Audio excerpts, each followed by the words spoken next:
Senate will come back to order.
All right, so we're ready to get started. The Secretary's already read the caption, and House Bill 297 is on deck. Recognize the Majority Leader to present the bill.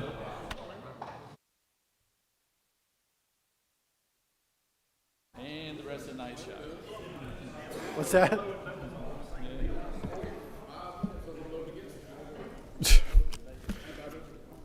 All right, we're back. Good evening.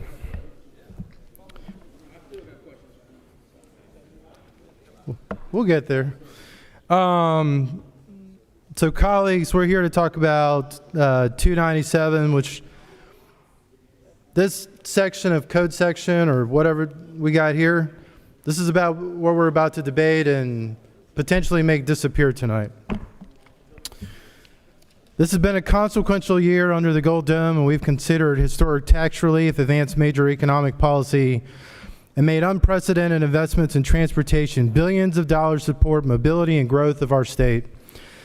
Today, we take another important step forward. This legislation is about making government work better. It streamlines more than 70 sections of state law and addresses duplicative and outdated and overly broad powers that have spread across two separate transportation authorities, the Georgia Regional Transportation Authority and the ATL.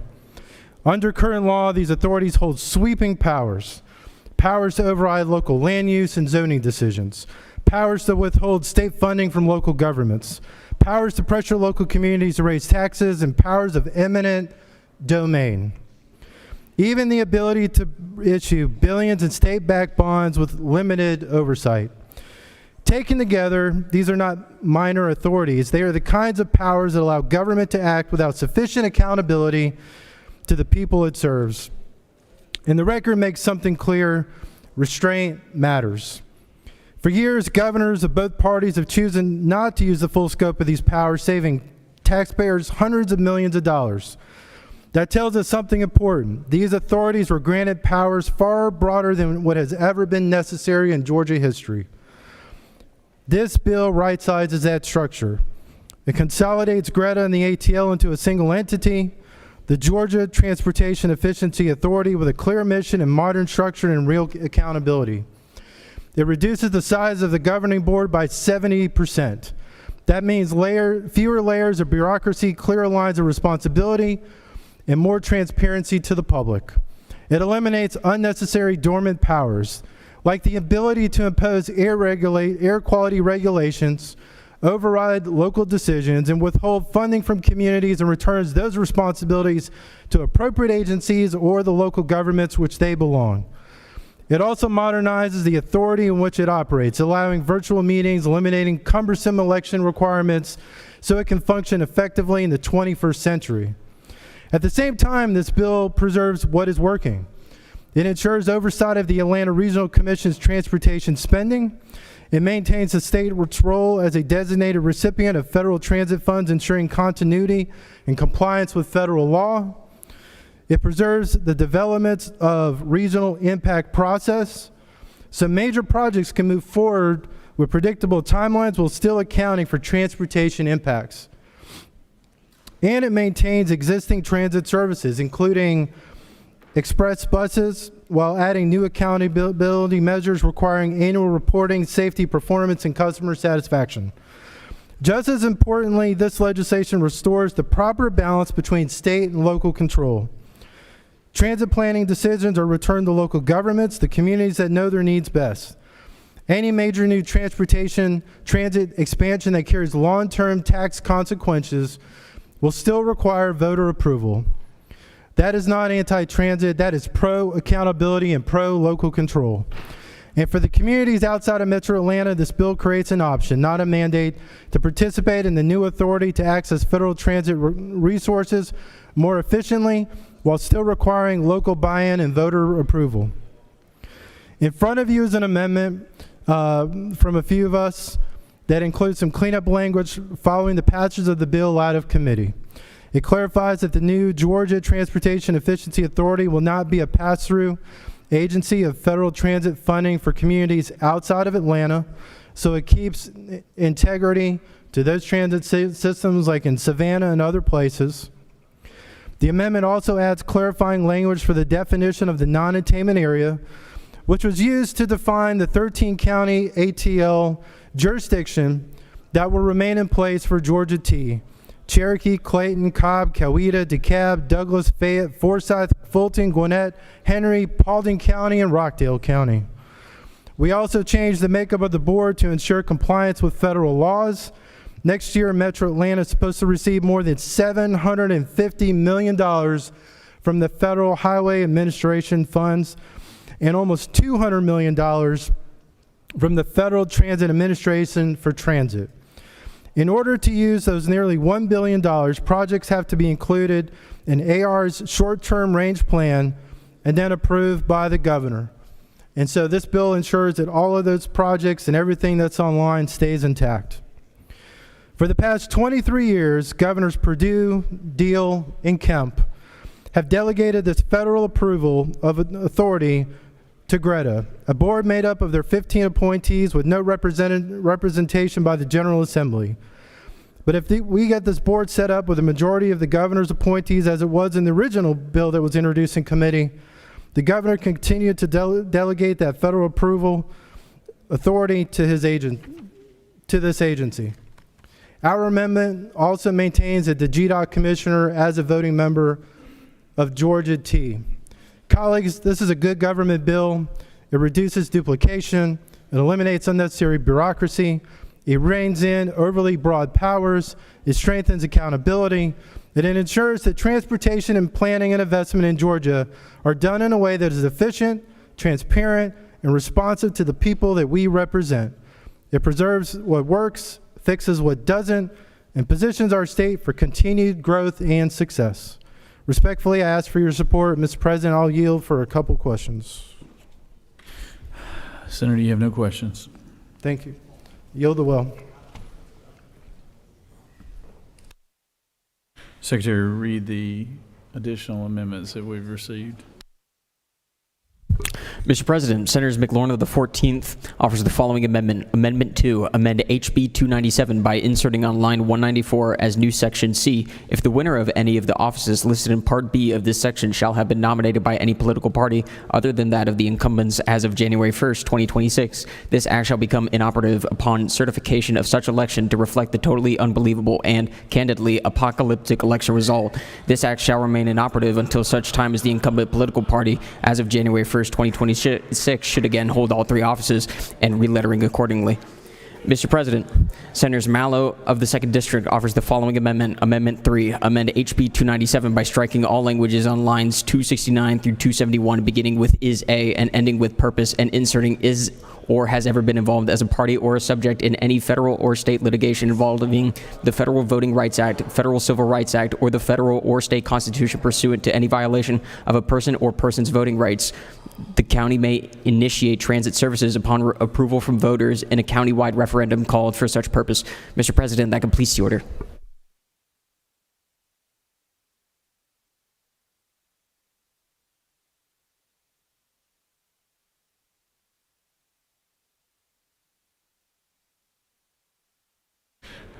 I recognize the senator from the 14th to speak to his apocalyptic amendment right here.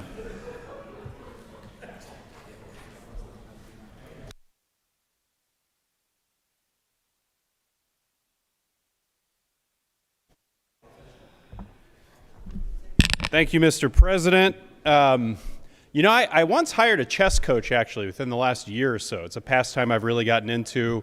We would meet once a week over Zoom.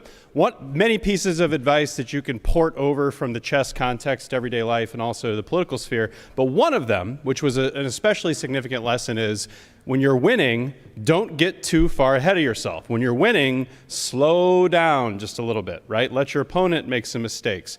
And I fear that this bill gets a little ahead of itself, a little over its skis, by giving the governor, the lieutenant governor, even more authority than they already have to appoint positions to state boards. Now, we could get into the meat of this bill. I'm going to vote no on this bill because, it's a grab by the state government to move transit authority away from local governments, specifically Metro Atlanta governments who have been working together on transit for decades now, to take that locus of control and move it to the state government level by giving the governor and the lieutenant governor these statewide appointments. So this is actually a quite simple amendment. This amendment would make sure that the majority, like my chess coach suggested, doesn't get too far ahead of itself, because what you don't want is you don't want to give the governor and lieutenant governor more authority and then find in November or December that that's authority you wish that the governor and lieutenant governor didn't have. So you can imagine a scenario, a quite arcane, crazy to imagine scenario, where this body holds a special session in December to take away some of the statutory powers of the governor or lieutenant governor. So if you imagine this bill passing today, then you go to special session just to unwind it. It's a lot like the Sneetches, right? We're just taking stars on and putting them on, taking them off. I propose an amendment that saves you some work. This bill has a trigger condition in it, this amendment, that if the non-incumbent party wins the offices of governor and lieutenant governor in November, then this bill will automatically stand repealed. This is a good government amendment because it basically says that if you're going to have to duplicate or unwind this work in December, let's just dispense with that extra special session work now. Let's make sure that this bill only applies if Republicans stay in power. And essentially, the amendment is good government. It saves taxpayers money. So I will yield to any questions about this perfectly crafted and I think accurate description of the coming apocalypse. Thank you, Mr. President. Recognize the senator from the 48th. Thank you, Mr. President. Does Senator yield? I do, to my friend from 48. When we talk about candidly apocalyptic, I can't help but think about the book of Revelations. Okay. And when I think about the book of Revelations, I think about the four horsemen of the apocalypse. I'm wondering, in your best possible scenario here, which one are you and why? Which of the horsemen am I? I don't know, the loud one who speaks too much? In all honesty, I mean, I do think this chamber has felt different. People have been asking me a lot this year, how is it being in your last year in the legislature? And I'll get partisan for a second. It has felt a little bit different, but not in a way where I'm mad at y'all. Actually, I feel like the ways in which it's different have been reflected in the ways you've been more suited to compromise, right? As the power has balanced out, we've had more moments of compromise and working together this session than I can remember in my 8 years. And I've heard you give some speeches on issues like Minnesota where the messaging you've sent has actually been fairly close to the way that some Democrats are talking about it. So I think this is actually a really interesting reflection on what a perceived apocalypse would really be like. I've had lobbyists come up to me and say, you know, the Senate, the way it's doing amendments, the way you guys are coming to compromise, this is the Senate I remember from 10 to 20 years ago. And I really wish that the Senate would function more like that. So a little homily on partisan balance and power. That maybe when things are a little closer to 50-50, a little closer to the color purple, the Senate functions, the legislature functions as a democracy is intended to function. I'll yield for further questions. Recognize the senator from the 56. Thank you, Mr. President. This is actually for you. Could you rule in Senate Rule 7-1.2b for germaneness of any irrelevant amendment or an amendment obviously offered for the purpose of delay shall be ruled out of order by the President? Can I respond to that objection on the record? I think it was to the President. Yeah, I understand. I'm asking if I can respond. Well, he's talking. While he's talking, there is no Senate rule that says that the Georgia Code can't be funny. So just remember that, Mr. President, as you rule. And while I've got you guys,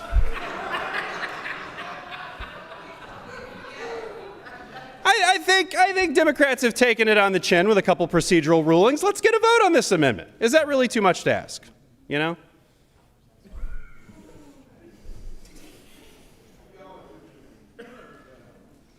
It's a good amendment, Mr. President. You do have some more questions. Yeah, let's keep going with questions. What else we got? Senator from the 35th. Thank you so much. Senator, do you yield? I do yield to my good friend. You bring up a scenario that may seem like out of this world. Crazy. But isn't it true that our dear president may have a new $30 bill because his approval rating is in the 30%? All I know is whatever new bills the president is printing, he's going to put his own name on it, to the great sadness and chagrin of one of our former colleagues. Does the senator further yield? I do yield. Has there been a historical precedent where the wildly unpopular national figure can have sweeping effects on local politics and state-level politics? I will tell you one such effect, Senator, is that I actually did model the fourth line of this amendment after the speaking voice of the current president. I did do that on purpose. Does the senator further yield? I do yield. Isn't it true that you do a very good impression of our wildly unpopular president? I wouldn't say very good, Senator. What I would say is this is a serious point. We are now at the point where a Trump impression is kind of passé, right? The public is so exhausted with this guy, right? I mean, even Republicans are like, can we please move on? Which is one of the reasons why all the Democratic objections in this chamber about Trump, they're Trump-themed, fall on such groans, because y'all are like, please don't keep pinning this on our politics. We don't want to deal with this anymore. So to your point, Senator, if it were funny to do an impression of Trump 5 years ago, I think now I'd have a more difficult time. Well, the senator further yield for one more question. One more question, Senator. Isn't it true that there has been a host of legislation that the state, grabs more power from local and regional areas, municipalities? Yeah, and that's the serious point. As you know, Representative Carpenter had this quote from the last few years that local control is good unless the locals get out of control, which is kind of the powerful do what they will and the weak suffer what they must, right? And this is something I said a minute ago in this chamber, that it would be great if the golden rule applied and if we did things the way that we would want the other party to do it to us. Because in the apocalyptic event the Democrats do take over the state this year, I think the Republican Party would want us to be gracious and even-handed in our application of rules and norms. I'll yield for one set of questions after this, unless, you know. You, Senator from the 44th. Okay. Thank you, Mr. President. Senator, I did want to, and this is super boring, but I figure save myself a trip to the well, raise a couple points Sure. In seriousness about some of the concerns that some of us have. Is it not true that by shifting the control of the board from the counties and us who have elected ATL board members, that gives less local and regional influence in our area where we have the most transit and by far the biggest population and actually need to be moving people expeditiously, far more so than it would be for other regions of the state? Isn't that the case, Senator? Absolutely. I think one way to make this point in a technical sense is to say that transit makes more sense where there's more density. And the Metro Atlanta area certainly has a lot more density, which means that we have conversations about things like bike lanes and pedestrian walkability that we wouldn't necessarily have in other parts of the state. So the fact that the ATL board is composed of representatives, often from a variety of local governments, and that local delegations have input on that, it's an extremely important deliberative process for determining the future of transit in this state. And you can't just determine transit 5 years or even 10 years out. This is a 20 to 30 year conversation. So if we hamstring our local governments in the Metro Atlanta area over the next few years, we are making decisions that have consequences out into the 2040s and 50s, Senator. Yes, thank you. And isn't it also true that when we passed the ATL, and I do believe that our national treasurer had a key hand in passing the ATL, and it is to all of our detriment that we are not going to be able to see his name on the bills, as we were so excited about a year ago. But, you know, as already discussed, many of us think that's sadly par for the course with our particular presidential incumbent, but that's beside the point. Isn't it the case that our treasurer, former senator from the 21st, had a key role in developing the ATL to get the counties in this area to think regionally, because a transit system needs to be regional to be effective? Is that not the case, Senator? It's absolutely true. Brandon Beach was such an advocate for transit. At one point, he even filmed himself trying to get from the North Metro down to Atlanta using purely public transportation. It took him like 3 hours or more, and he wanted to make the point that our transit system was inefficient currently and inequipped to meet real needs. And so one of the things, this is actually, the majority will find this funny, you know, when Republicans do their politics with Democrats, I mean, you all have your way of doing it.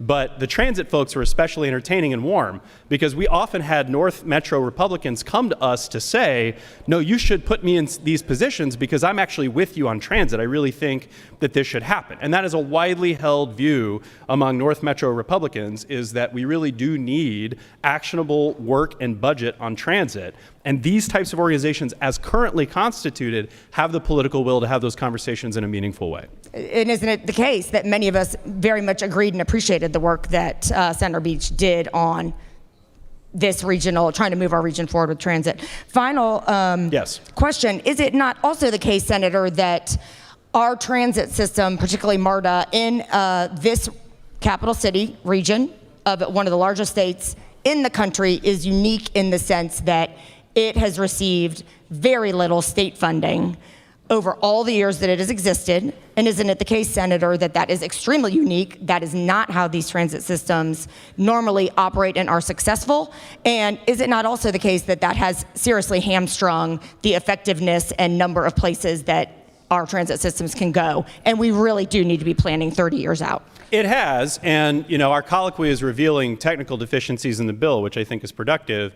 I will say, too, that this bill is not pro-government efficiency, because we've spoken to the transit advocates about this bill. They have let us know that the restructuring of these agencies, the alphabet soup rearrangement, is not going to save on overhead and operational costs. We'll have the same staff in place, maybe even the same facilities, so it's not like we're somehow cutting red tape or reducing government footprint or whatever the talking point might be about how this promotes efficiency. The brass tacks of this bill is that it won't. And here's the other thing. This bill actually risks the existing arrangements we have with the federal government that facilitate the flow of federal funding for transit projects. So again, move fast and break things. When you have politics that's focused on top-line talking points, but not on the technical realities on the ground, you risk screwing up a good thing center. And it's been a real joy to be up here with you after dinner tonight. Really enjoyed my time, but at that point, Mr. President, I think I'll yield the well. All right, Senator.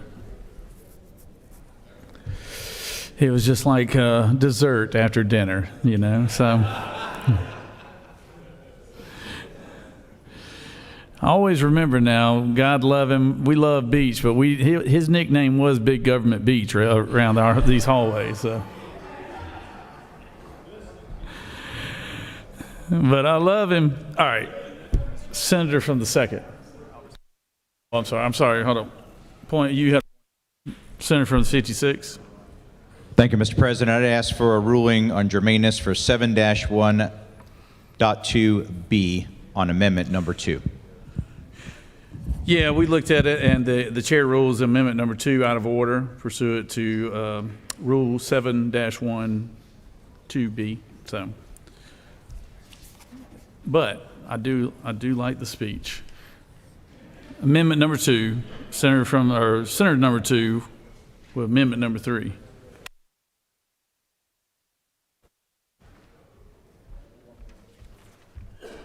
Thank you, Mr. President. Colleagues, all amendment number 3 does is amend HB 297 by striking all language on lines 269 and 271, where it references the county commissioners by resolution would call for the referendum.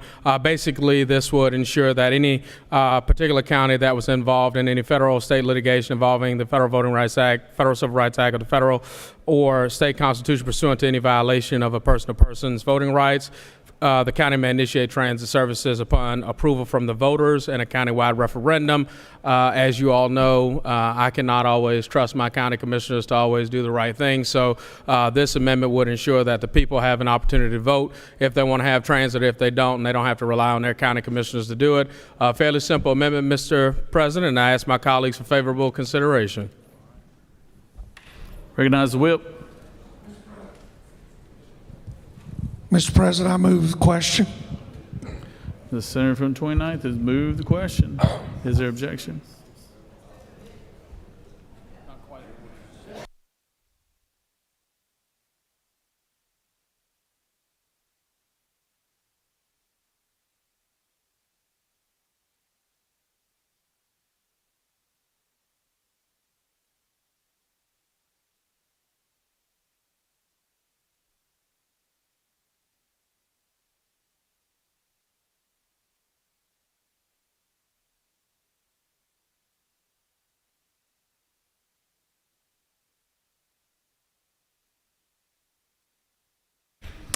All right, the senator has moved that previous question be called.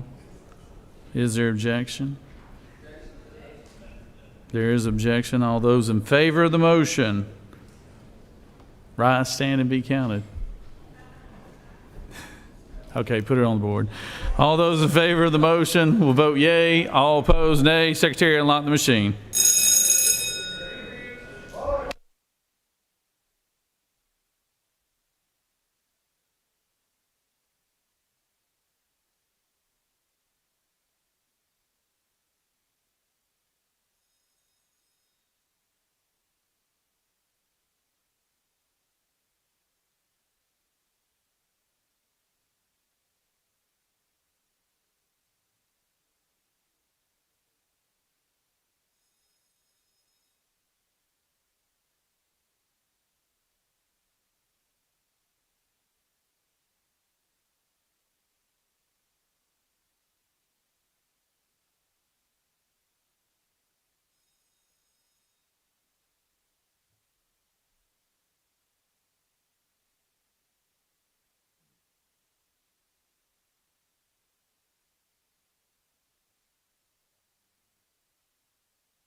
On the motion, the yeas are 30 and the nays are 19, so that motion does prevail.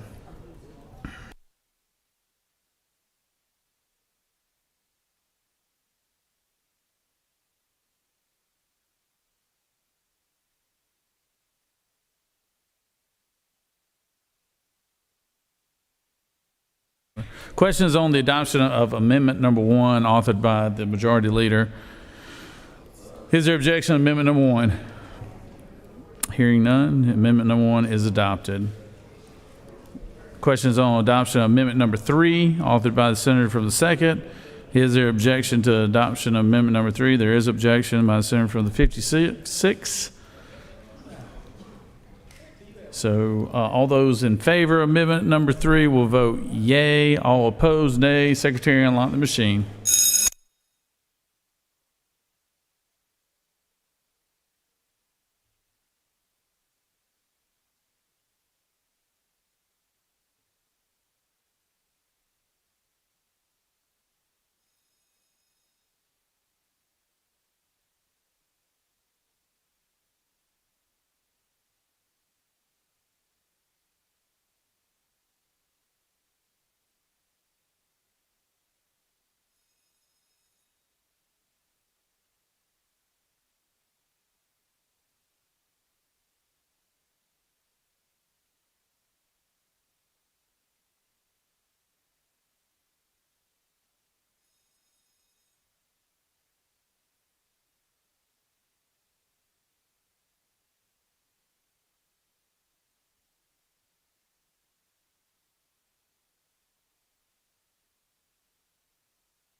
On the adoption of amendment number 3, the yeas are 18, the nays are 30, and so amendment number 3 fails.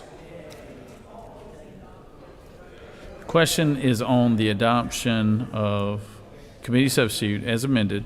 Is there objection to the adoption of the committee substitute as amended? Hearing none, the committee substitute as amended is adopted. Is there objection to agreeing to the report of committee which is favorable to the passage of the bill? Chair hears none. The report of the committee is agreed to. Is there objection to the main question being ordered? Chair hears none. The main question is ordered. The question is on the passage of the bill by substitute. All those in favor of the bill will vote yay. All opposed, nay. Secretary will unlock the machine.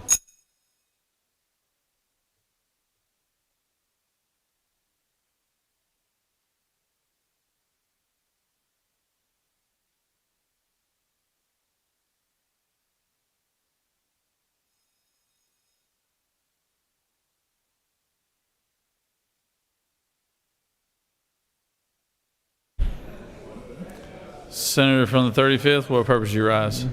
Parliamentary inquiry. State your inquiry. Isn't it true that this bill is going to give sweeping changes to how we do transportation, and it was introduced less than a week ago in committee and it's already on the floor? Senator's passionate about what he speaks.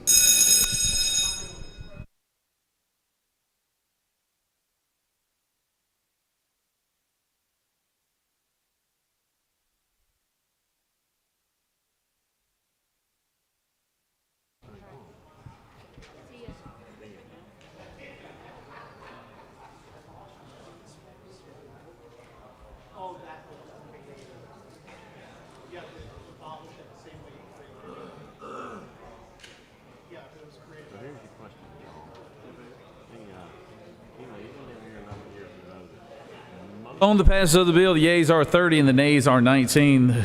This bill, having received the requisite constitutional majority, is therefore passed by substitute. Secretary read House Bill 309.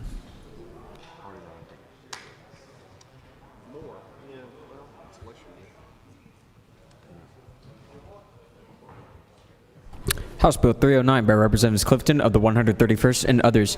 A bill to be entitled an act to amend Chapter 8 of Title 36 of the Official Code of Georgia annotated relating to county police so as to require adoption of a resolution or ordinance and voter approval prior to abolishment of a police force that was created by such method, to provide for a referendum, to provide for related matters, to repeal conflicting laws, and for other purposes. Mr. President, the Committee of the Senate on State and Local Government Operations General recommends that this bill do pass by substitute. Respectfully submitted, Senator Dixon, Chairman.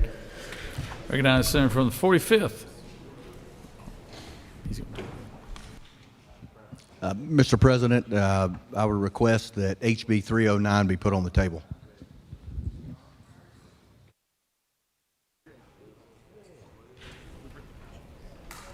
All right. Is there objection? The objection is tabled. Moving on, Secretary Reed, House Bill 466.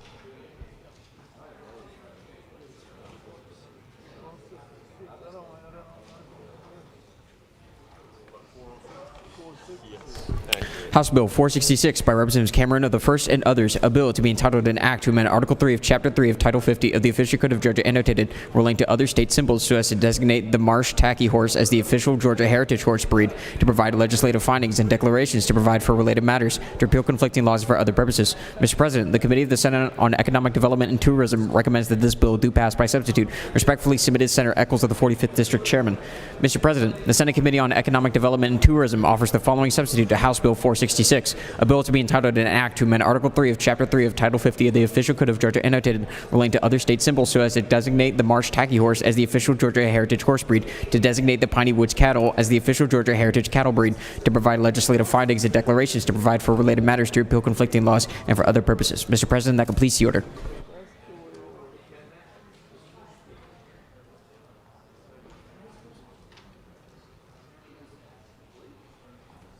Recognize the senator from the 30th.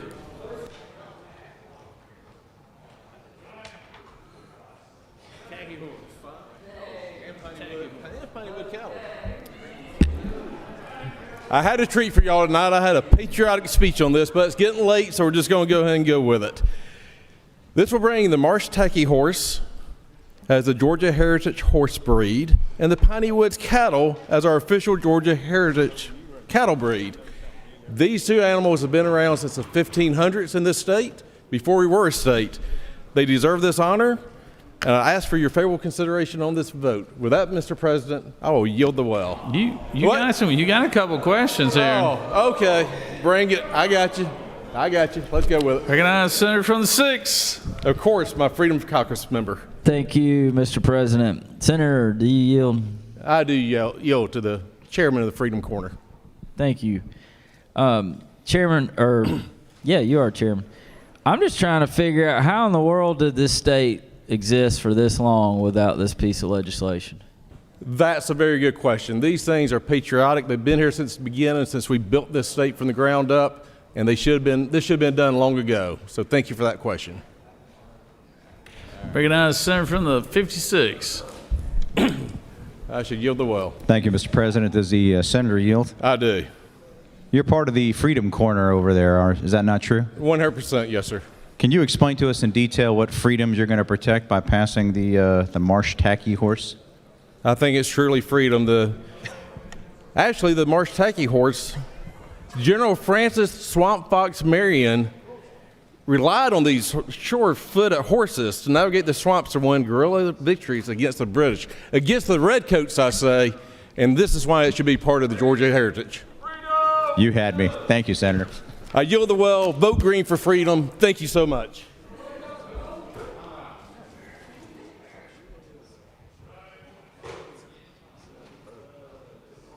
You gotta turn your light on, Senator. All right. Any other senator wish to speak for or against the measure? Is there objections to the previous question being ordered? Chair hears none. The previous question is ordered. Question is on the adoption of the committee substitute. Is there objection to the adoption of the committee substitute?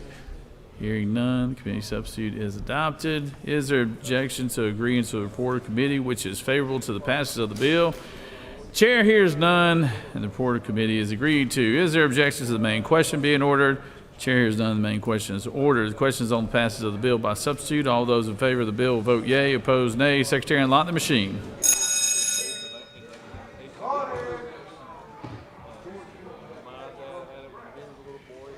Senator from the 13th, what purpose you rise? Parliamentary inquiry, Mr. President. State your inquiry. Mr. President, are you aware that these are South Carolina horses that we're taking care of in Georgia?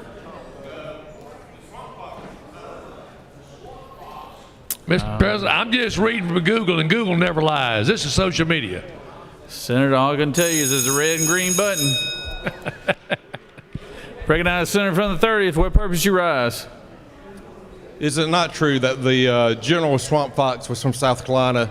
These horses have been in the Southeast since the 1500s and came from Spain. Senator knows what he speaks. Thank you.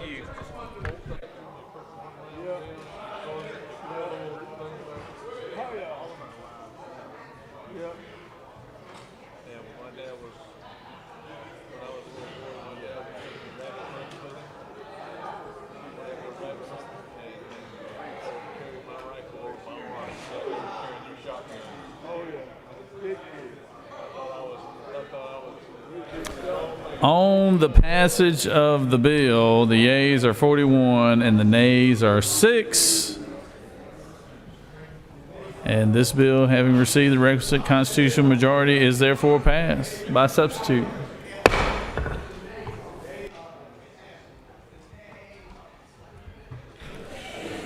House Bill 413. Secretary Reed, House Bill 413. House Bill 413 by Representatives Jenkins of the 136th and others, a bill to be entitled an act to amend Chapter 1 of Title 2 of the Official Code of Georgia annotated relating to general provisions regarding agriculture so as to prohibit local ordinances that prohibit the operation of mobile sawmills on agricultural lands, to provide for agricultural products, to provide for definitions, to provide for related matters, to repeal conflicting laws, and for other purposes. Mr. President, the Committee of the Senate on Agriculture and Consumer Affairs recommends that this bill do pass by substitute.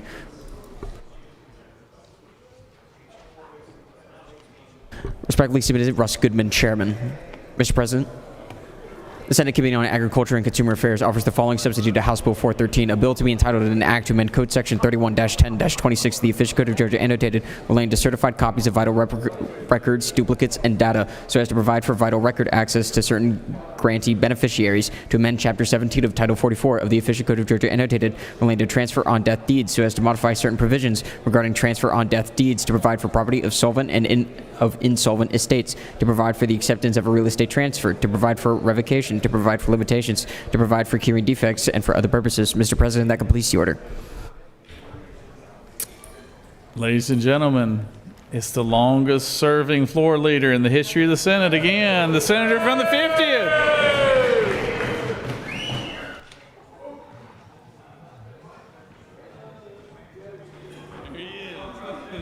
All right, thank you, Mr. President.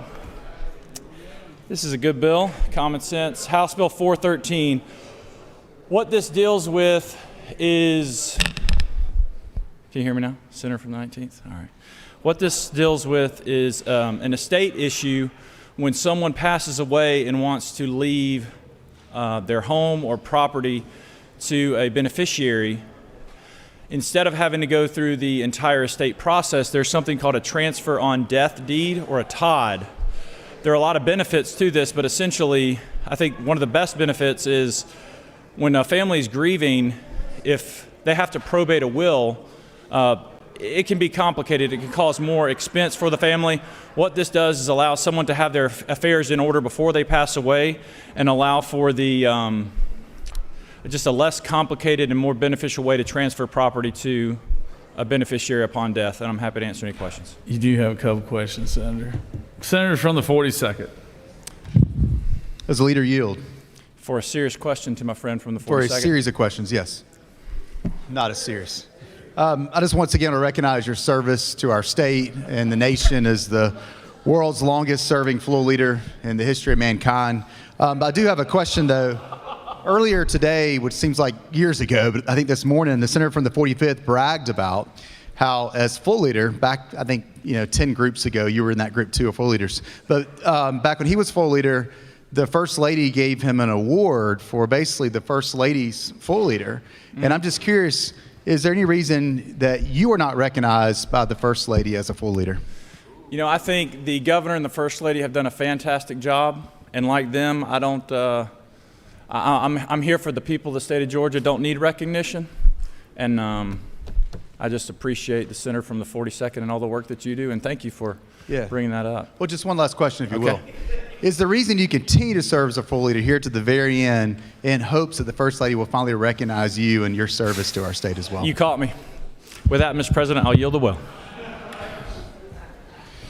You know, if I remember correctly, the old country lawyer, senator from the 42nd, I believe he was a floor leader in the House, right? Yeah. So,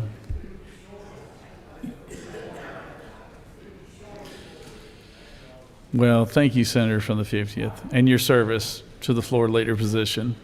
You've served it well. Any other senators like to speak for or against the measure? Chair hears none. Previous question is ordered. Question is on the adoption of the committee substitute. Is there objection to the adoption of the committee substitute? Hearing none, the committee substitute is adopted. Is there objection to agreeing to the report of committee which is favorable to the passage of the bill? Chair hears none. The report of committee is agreed to. Is there objection to the main question being ordered? Chair hears none. The main question is ordered. Questions on the passage of the bill by substitute. All those in favor will vote yea. All opposed nay. Secretary will unlock the machine.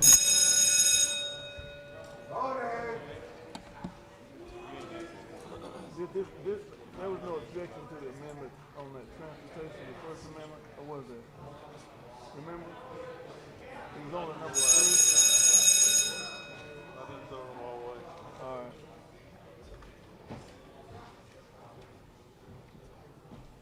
I was eating supper about that time. Okay.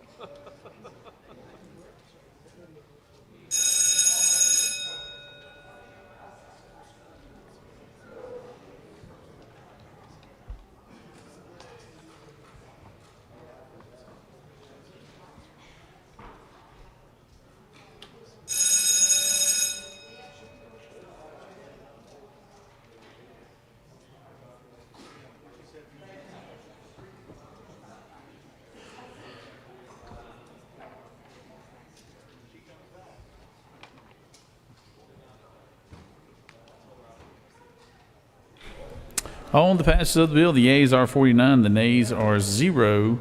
This bill, having received requisite constitutional majority, is therefore passed by substitute. Good job, Senator.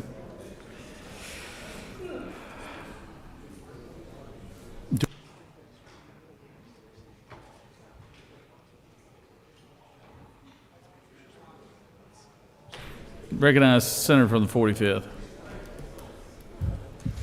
Thank you, Mr. President.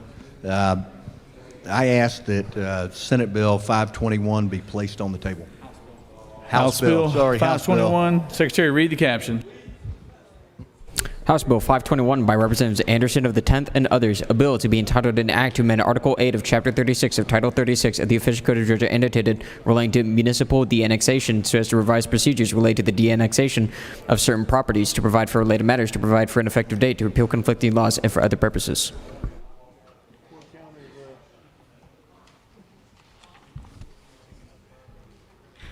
Is there objection? Hearing none, 521 is tabled. Secretary read House Bill 657. House Bill 657 by Representatives Hagan of the 156th and others, a bill to be entitled an act to amend Title 37 of the Official Code of Georgia annotated relating to mental health so as to provide for the qualifications of recovery community organizations for substance use, to provide for definitions, to provide for the certification of peer specialists, to provide for the approval of certification training bodies, to designate one statewide recovery community organization, to provide for related matters, to repeal conflicting laws for other purposes. Mr. President, the Committee of the Senate on Health and Human Services recommends that this bill do pass by substitute. Respectfully submitted, Senator Watson, the 1st District Chairman. Mr. President, the Senate Committee on Health and Human Services offers the following substitute to Senate Bill 657, a bill to be entitled an act to amend Title 16, 19, 31, 48, and 49 of the Official Code of Georgia annotated relating to crimes and offenses, domestic relations, health, revenue and taxation, and social services, respectively, so as to modernize and update provisions relative to duties or function of the Department of Public Health, to eliminate certain powers of state regulatory boards governing prescribers relative to the Prescription Drug Monitoring Program database, to eliminate certain requirements of the Department of Health relative to the testing and certification of such database, to repeal provisions relative to the Electronic Database Review Advisory Committee, and for other purposes. Mr. President, that completes... Mr. President, Senator Stillo of the 48th and others offers the following amendment. Amendment 1, amend the Senate Committee on Health and Human Services substitute to House Bill 657 by replacing line 4 with the following. Department of Public Health and Department of Community Health, to eliminate certain powers of state regulatory boards. by replacing line 14 with the following: pilot program for home visitation during pregnancy and early childhood to require that licensed general hospitals and birthing centers make available a water safety education video to parents or guardians of newborn infants, to provide for a form to be developed and for other purposes. Mr. President, that completes the order.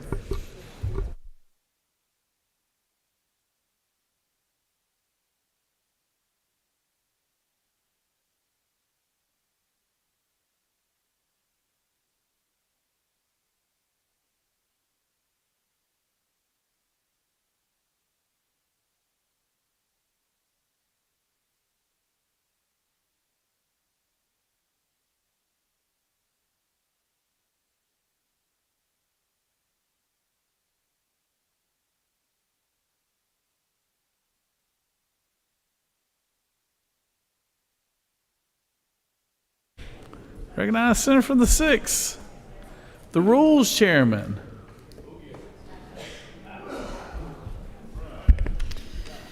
Thank you, Mr. President.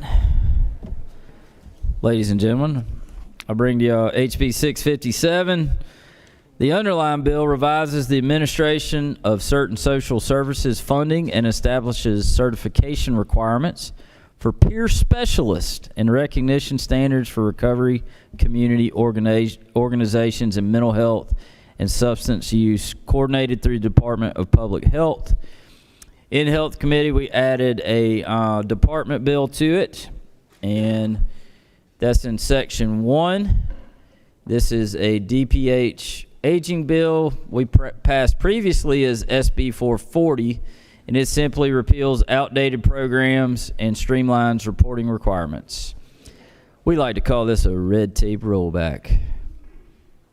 And I believe there's an amendment that has been withdrawn, and I don't support it.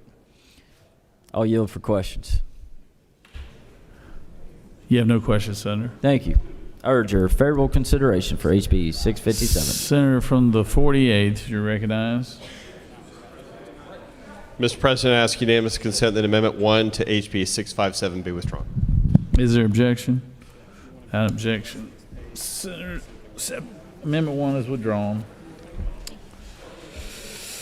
Does any other senator wish to speak for or against the measure? Chair hears none. Senator from the 55th, you got your light on? You took it off. Chair hears none. Is there objection to the previous question being ordered? Chair hears none. Previous question is ordered. Question is on the adoption of the committee substitute. Is there objection to the adoption of the committee substitute? Hearing none, the committee substitute is adopted. Is there objection to agreeing to the reported committee which is favorable to the passage of the bill? Chair hears none. Reported committee is agreed to. Is there objection to the main question being ordered? Chair hears none. Main question is ordered. Question is on the passage of the bill by substitute. All those in favor of the bill will vote yea. Opposed, nay. Secretary, unlock the machine.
On the passage of the bill, the yeas are 47 and the nays are 1. This bill, having received the requisite constitutional majority, is therefore passed by substitute.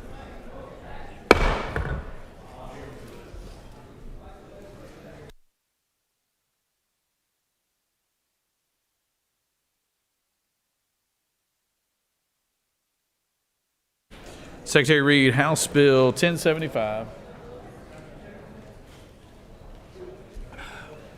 House Bill 1075 by Representatives Chastain of the 7th and others, a bill to be entitled an act to amend Chapter 6 of Title 16 of the Official Code of Georgia annotated relating to sexual offenses so as to modify the penalty for offenders previously convicted of the offense of trafficking of persons for labor or sexual servitude, to provide for related matters, to repeal conflicting laws, and for other purposes. The Committee of the Senate on Judiciary recommends that this bill do pass. Respectfully submitted, Senator Strickland, the 42nd District Chairman.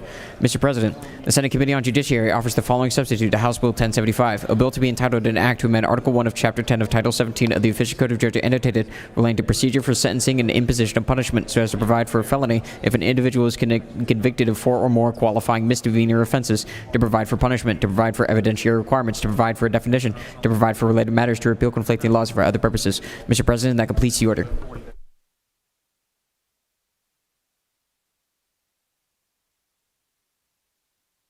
Recognize the senator from the 30th.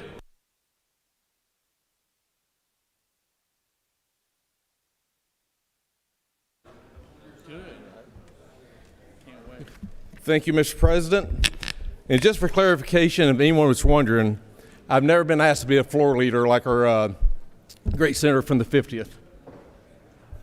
Just throwing it out there for you. I don't have floor leaders, Senator. But one does. Yeah.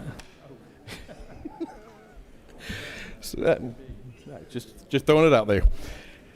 So I'm bringing forward tonight House Bill 1075.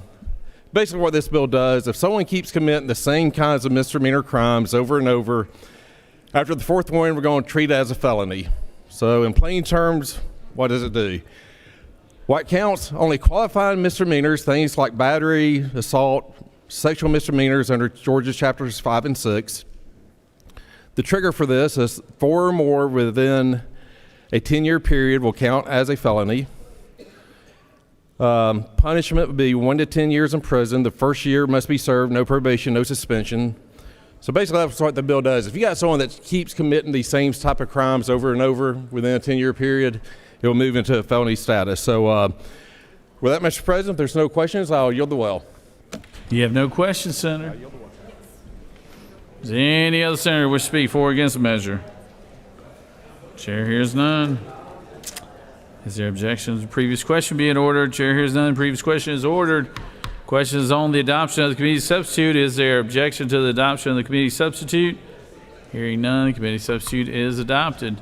Is there objection to agreeing to the report of committee which is favorable to the passage of the bill?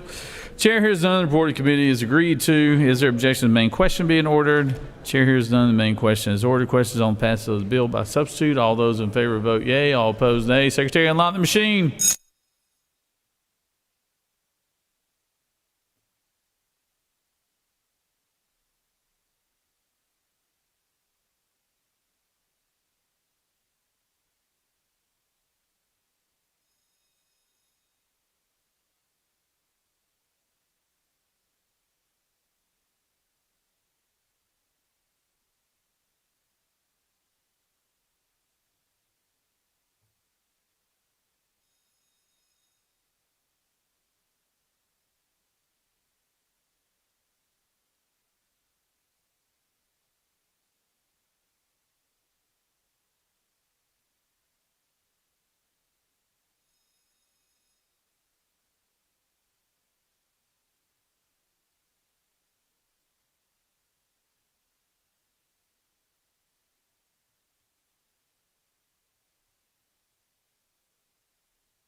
On the passage of the bill, the yeas are 47, the nays are 0. This bill, having received the requisite constitutional majority, is therefore passed by substitute.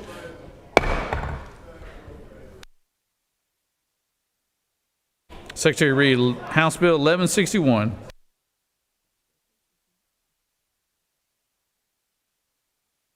House Bill 1161 by Representative Limbs of the 98th and others, a bill to be entitled an act to amend Title 40 of the Official Code of Georgia annotated relating to motor vehicles and traffic so as to provide for proper operation of a motor vehicle upon approach by an authorized emergency vehicle or by a law enforcement vehicle for purposes of a traffic stop, to provide for related matters, to repeal conflicting laws, and for other purposes.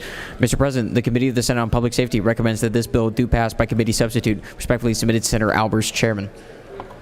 Traffic stop and for other purposes. Mr. President, The Senate Committee on Public Safety offers the following substitute to House Bill 1161. A bill to be entitled an act to amend Title 40 of the Official Code of Georgia annotated relating to motor vehicles and traffic so as to provide for a proper operation of a motor vehicle upon approach by authorized emergency vehicle or by a law enforcement vehicle for purposes of a traffic stop and for other purposes.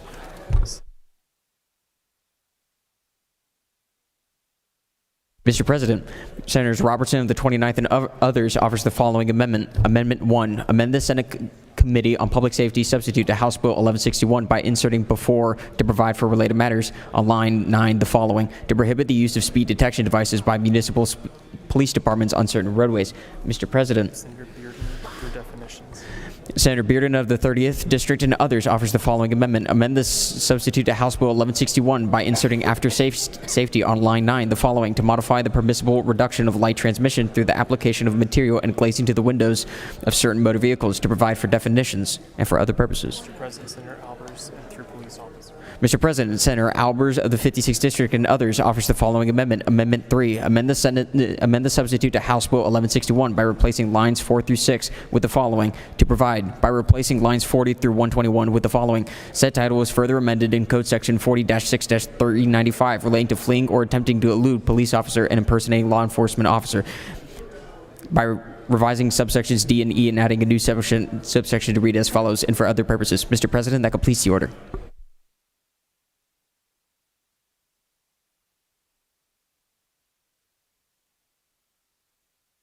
Chair Public Safety, Senator from 56. Thank you, Mr. President. For expediency and time, I'm going to talk about all three amendments in the bill. This bill was brought by a representative in the House who had worked for the last 2 years, specific on a move-over law in Georgia. If you're getting pulled over or something has happened, to make sure you're pulling over to the right to a safe location. It's in a well-lit area, and everybody knows what's happening on the road. It's there to protect both the police officer as well as the person who might be being pulled over. Second part of this bill is called fleeing and eluding. That's people who are running from the state police or the Capitol Police alone. This added significant penalties. For every 1 mile that they elude the police, they'll spend 30 days in jail. And the last part of this is with our digital driver's license. If you remember, we approved those many years ago to be used in the airport and for other areas.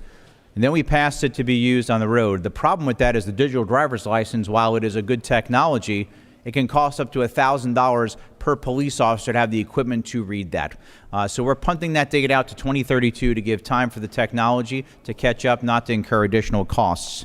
In front of you have three amendments. I support all three of those. The first amendment is something that we have debated and passed before in this chamber, only we reduce it to any city officer will not set a speed detection device on both sides of the right-of-way of a roadway that has more than 2 miles to the corporate limits. That's making sure that smaller police officers aren't annexing very tiny parts of the interstate and policing for revenue. The second amendment brings us into compliance with window tinting with the state of Florida. It's consistent with theirs. Window tinting, while we encourage people to do that to keep their cars cooler and have the protections they need, we also need to make sure they're safe for both the driver as well as being pulled over by officers. And then Amendment 3 was worked out with the bill's author as well as the other representative for fleeing and eluding to clean up some language. This is a fairly large bill, but it's comprehensive. This is a very bipartisan bill. This is passed through a Democrat in the House, added through several Republican bills onto it, and we think we've got a great solution for Georgia. And I'll yield for questions, or I'll yield the well.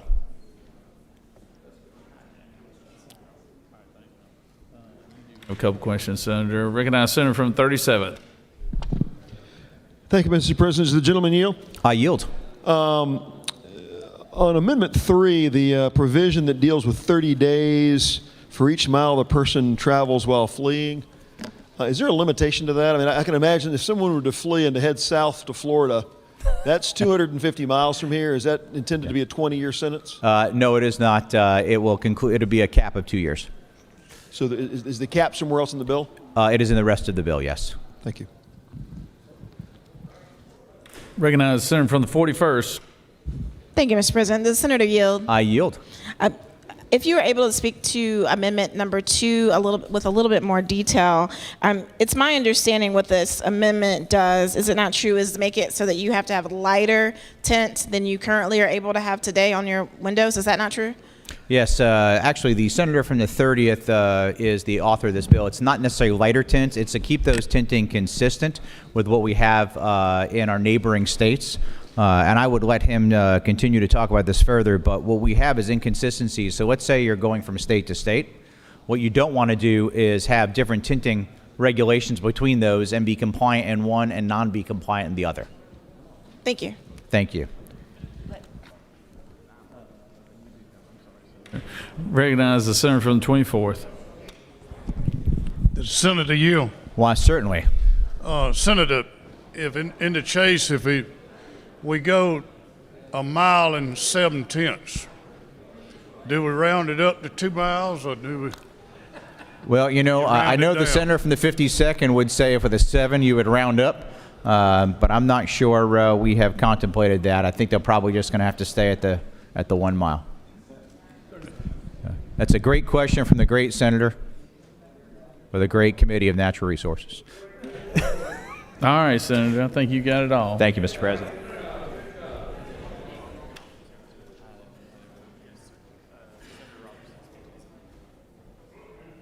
Senator from the 29th. Speak to your amendment. Senator from the 29th.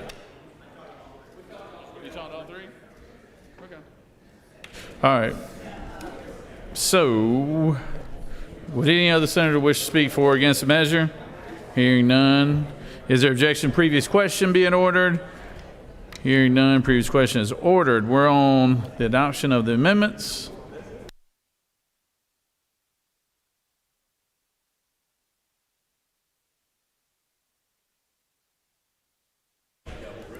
Amendment number 1, authored by the senator from the 29th. Is there objection? All right. I mean, do you see how many co-sponsors are on this thing? I've never seen that many co-sponsors on an amendment before. I think I even see your number. All right. So we have, well, all right, here we go. We have amendment number 1. I can't even tell who's authored by because there's so many on here, but I do know the negative senator from the 41st is objecting to it. So all those in favor of amendment number 1 will vote yay. All in favor of number 1, amendment number 1 will vote yay. All opposed nay. Secretary, unlock the machine. Senator from the 14th, what purpose do you rise? Parliamentary inquiry, Mr. President. State your inquiry. Mr. President, isn't it true that this amendment has almost enough signatures to be sent to the Committee on Interstate Cooperation? Is that not true, Mr. President? That is very true. That is a very accurate statement right there.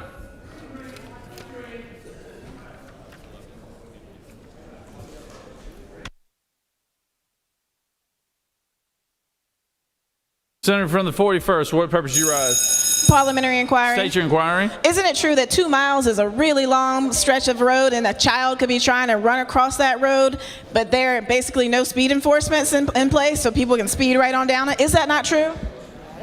A lot of factors play into that, Senator.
Senator from the 25th, what purpose you rise? Parliamentary inquiry. State your inquiry. This cursive writing that they're going to be teaching, you think we should have some remedial courses so we can tell who's signing these amendments and bills? Senator is passionate about what he speaks.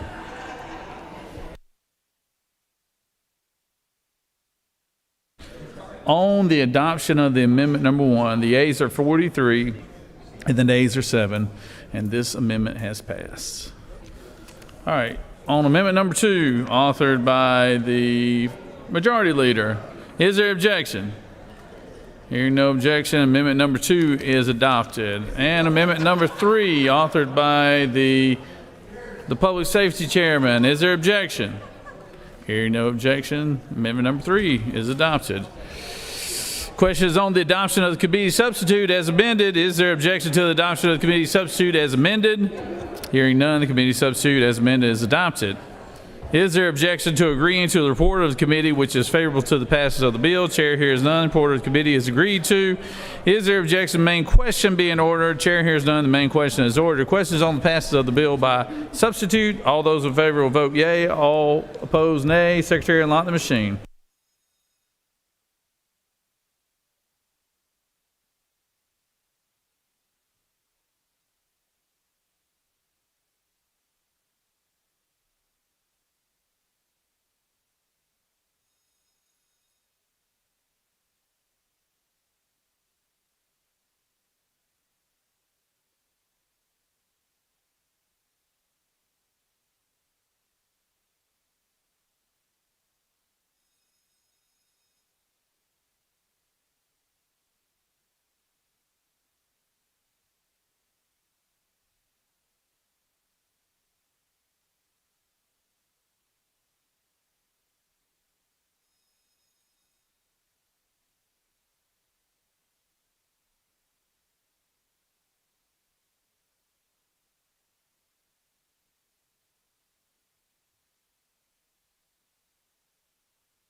On the passage of the bill, the yeas are 46 and the nays are 3. This bill, having received the requisite constitutional majority, is therefore passed by substitute.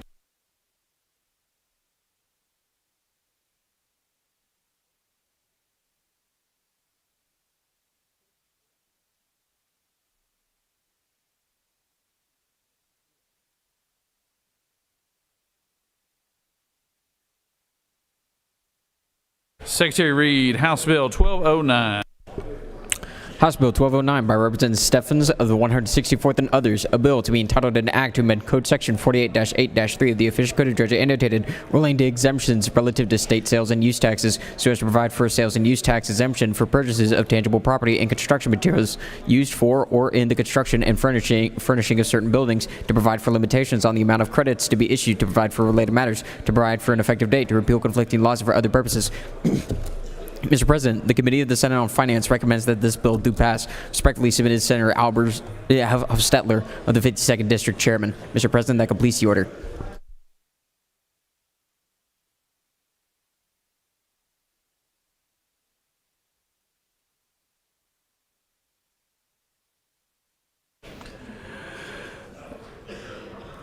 Senator from the 50th, your light's on. Would you like?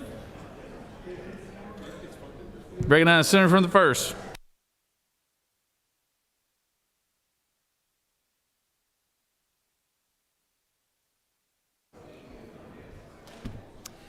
Thank you, Mr. President. I bring you House Bill 1209. This is a narrowly tailored refund-only mechanism to offset extraordinary cost along the river. This project is about a $500 million investment along the river. That's capped. Refund is $7 million, and that's basically it. It is a cost share. Mr. President, I'll yield the well. You have no questions, Senator. Does any other senator wish to speak for or against the measure? Chair hearing none. Is there objection calling the previous question? Chair hears none. The previous question is ordered. Is there objection to agreeing to the report of committee which is favorable to the passage of the bill? Chair hears none. The report of committee is agreed to. Is there objection for the question being ordered? Chair hears none. The question is ordered. All those in favor of the bill will vote yea. All opposed, nay. Secretary, unlock the machine.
On the passage of the bill, yeas are 42 and the nays are 8.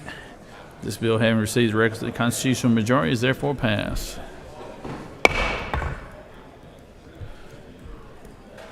Did I see the senator from the 36 align with the Freedom Caucus over there?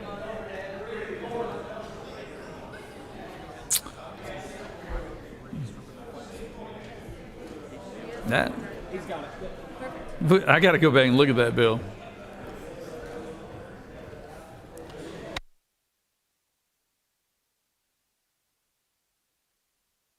Secretary Reed, House Bill 1263. House Bill 1263 by Representatives Lumsden of the 12th and others, a bill to be entitled an act to amend Chapter 8 of Title 33 of the Official Code of Georgia annotated relating to fees and taxes regarding insurance so as to provide for a claim for a refund of certain fees and taxes relative to insurance premiums to be made within 3 years of payment to the Commissioner, to provide for related matters, to provide for an effective date and applicability, to repeal conflicting laws and for other purposes. Mr. President, the Committee of the Senate on Insurance and Labor recommends that this bill do pass by substitute. Respectfully submitted, Senator Harbin of the 16th District Chairman. Mr. President, the Senate Committee on Insurance and Labor offers the following substitute to House Bill 1263, a bill to be entitled an act to amend Code Section 31-6-47 of the Official Code of Georgia annotated relating to exemptions from Certificate of Need requirements so as to provide an exemption for healthcare facilities, services, and equipment dedicated primarily or exclusively to the treatment of cancer, to provide for conditions, to provide for an exception of the exemption for facilities within 35 miles of certain facilities, to provide for applicability, to provide for related matters, to repeal conflicting laws for other purposes. Mr. President, that completes the order. Recognize the Majority Leader. Recognize Senator from the 46.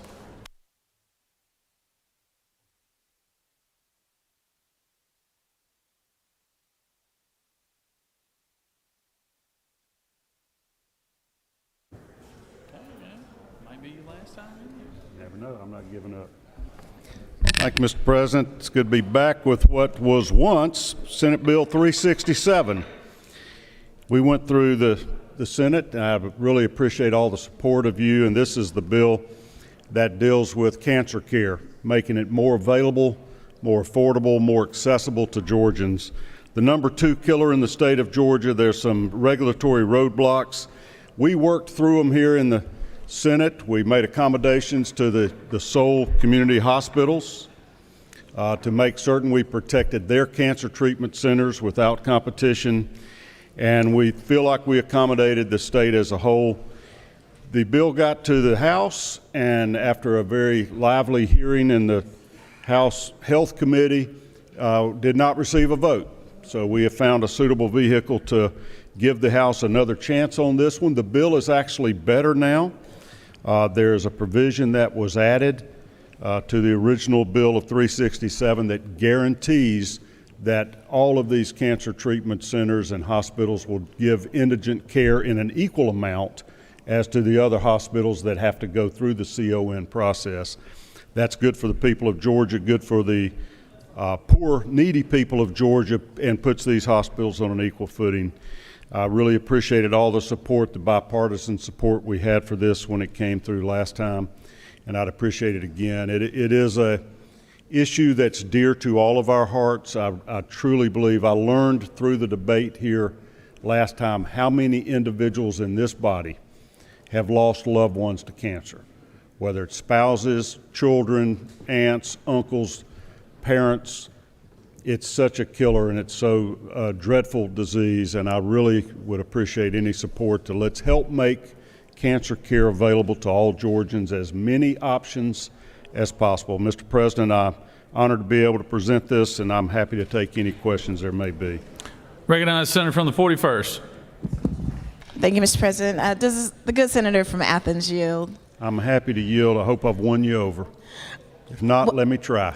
Yes. Senator, would you repeat for me the portion that you talked about in terms of indigent care? Absolutely. What are the requirements, or is there parity? Just if you could help alleviate some of my concerns about that, and if you would show us in the bill where that is. Very, very happy to do that, and it was my intention to have that in when it came through here to begin with, and it was pointed out to me that it wasn't. But if you'll look at lines 45 to 47, it specifies that any facility qualifying under this exemption shall provide uncompensated indigent and charity care in an amount equal to or greater than 3% of its adjusted gross revenue from the previous calendar year. So it drills it down, specifies it, no ambiguity, and that is verbatim from the Department of Community, and these people deserve cancer care just like the rest of us.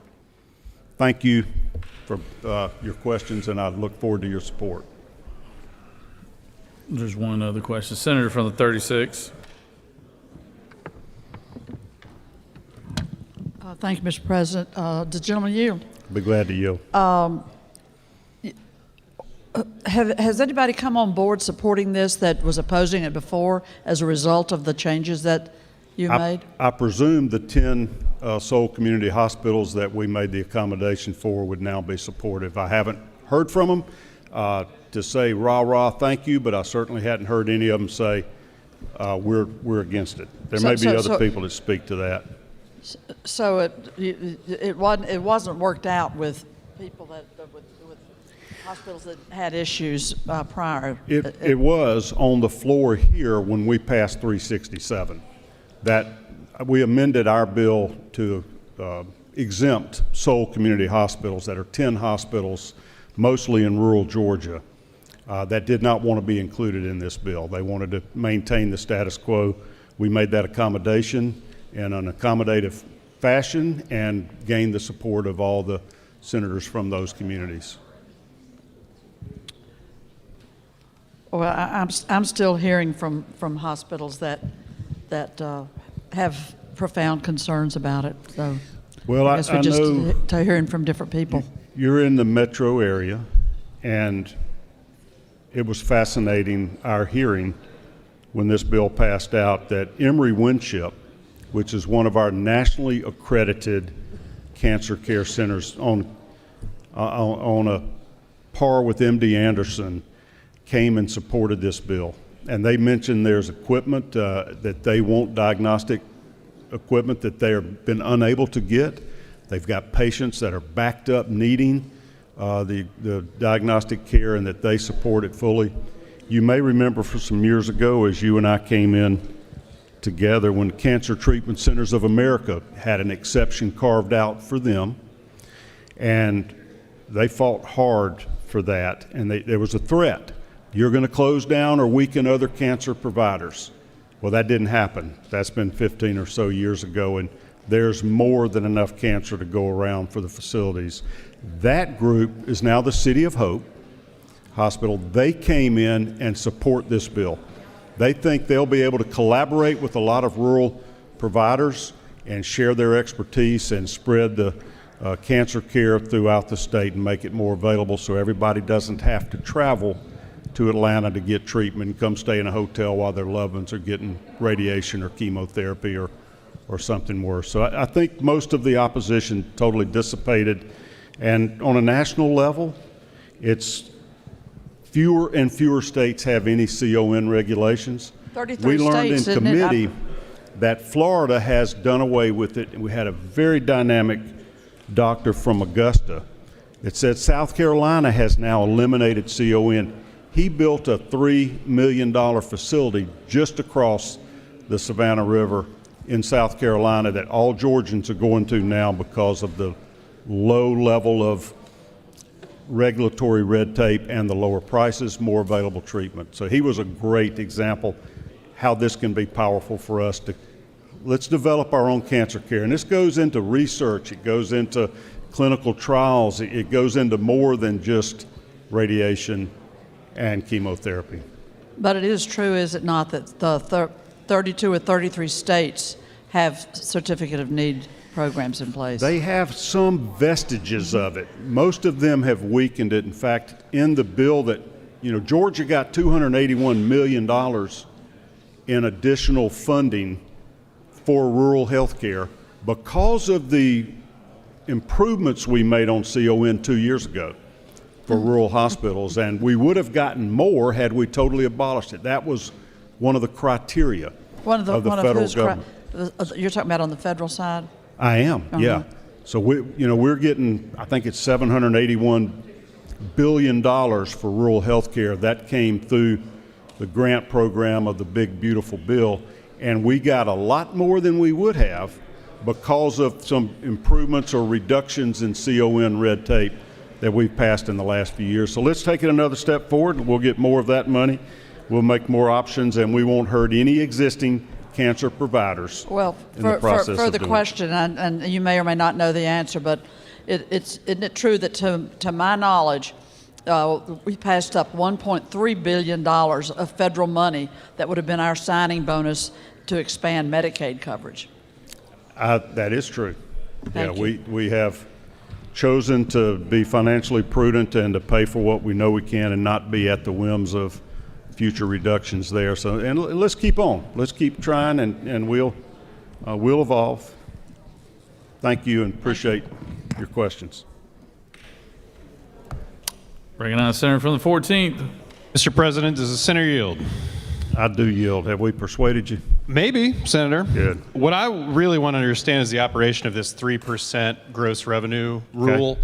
And I have a couple questions about that. The first is, do you have a sense of what the ratio of indigent care, uncompensated care is for hospitals that are incumbent who are providing cancer services? Meaning, is this 3% number meaningful? Does it kind of match what's going on in terms of the ratio at other hospitals, or is it just kind of a token amount? Yeah.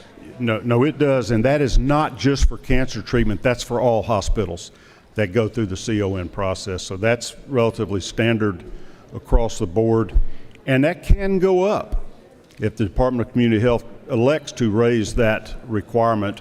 I'd like to see it go up.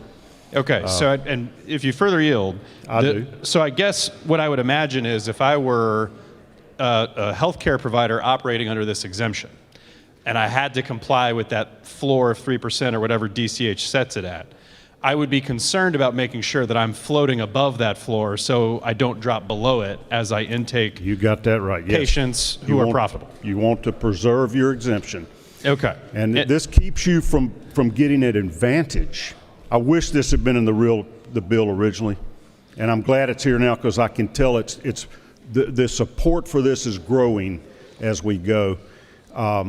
It is important that all hospitals provide indigent care, and all of them do to some extent, and I did not want people to open up oncology services because they could avoid indigent care, because you have to do indigent care under a CON.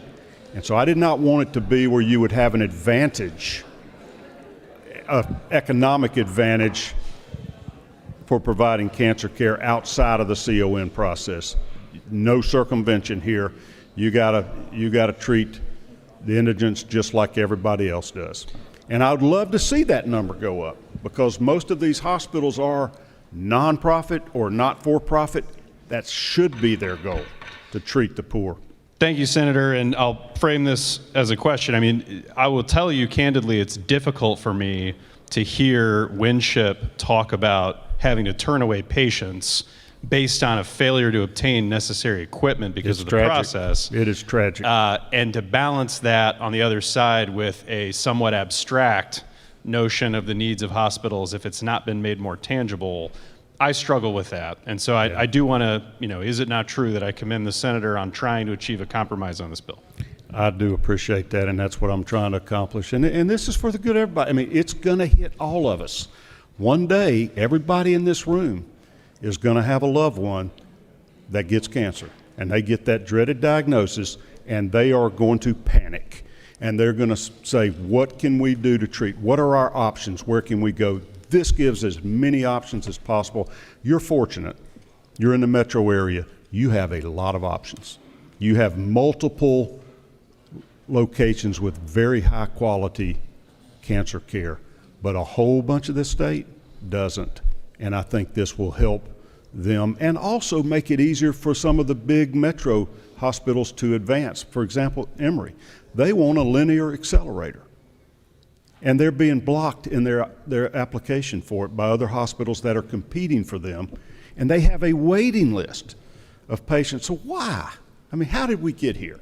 Nobody doesn't have enough patients to treat in the metro area, and there's so many areas outside of the metro area that are having to drive up here. Some of them fortunately have good cancer care, but why not just give them as many choices and options, and let's all thrive together. Thank you, Senator. I'll just say, if I do vote yes today, it is with the reservation that I share the Senator from the 36's frustration about uncompensated care and the fact that because this state has failed to meaningfully address indigent care overall, it puts us in a squeeze on the CON conversation a way that it otherwise would. Thank you very much, Senator. Have you heard of the phrase, preaching to the choir? Preach on. Let's get there, folks. Help me out. I appreciate all your support for this bill. Glad to take more questions if there are any, Mr. There are President. no more questions, Senator. Thank you all for your support and your open-mindedness for this issue to help Georgia. Thank you. Does any other senator wish to speak for or against the measure? Chair hears none. Is there objection to the previous question being ordered? Chair hears none. Previous question is ordered. Question is on the adoption of the committee substitute. Is there objection to the adoption of the committee substitute? Hearing none, the committee substitute is adopted. Is there objection to agreeing to the report of committee, which is favorable to the passage of the bill? Chair hears none. Report of committee is agreed to. Is there objection to the main question being ordered? Chair hears none. The main question is ordered. Questions on the passage of the bill by substitute. All those in favor of the bill vote yea. All opposed, nay. Secretary, unlock the machine.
Let's do that. That's perfect.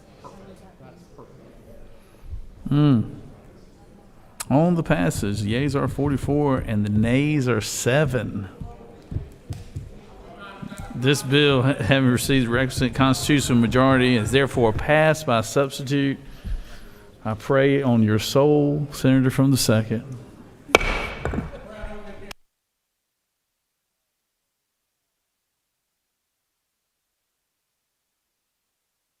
There's about 20 of y'all that are leaving at any point in time. Y'all can come down and take the well and say your goodbyes. I know. Mine's going to be very brief. Very brief. Recognize Majority Leader. Mr. President, I move that the Senate table the remaining legislation on the Senate Rules calendar.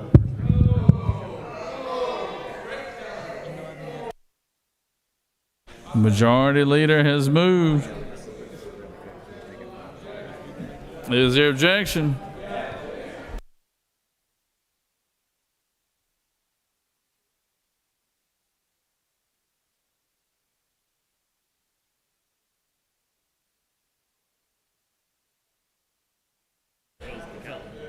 All those in favor, you wave? The freshman's gonna object. Do you want to speak to it too, 35, huh? No, never mind. I don't recognize you. Nobody wants to hear it. Oh, I'm surprised. I'm shocked. First time he didn't want to speak on something. All right. All those in favor of tabling will vote yay. All opposed, nay. Secretary, unlock the machine.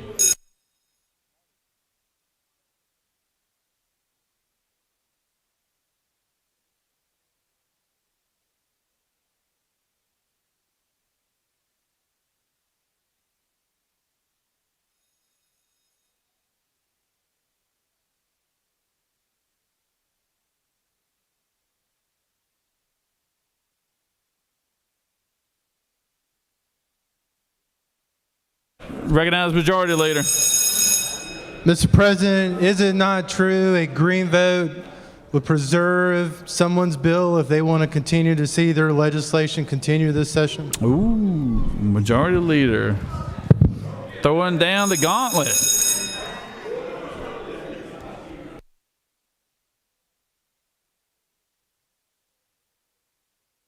Recognize Senator from the 19th. What purpose do you rise? Parliamentary inquiry, Mr. President. So if we vote no, does that mean we go home?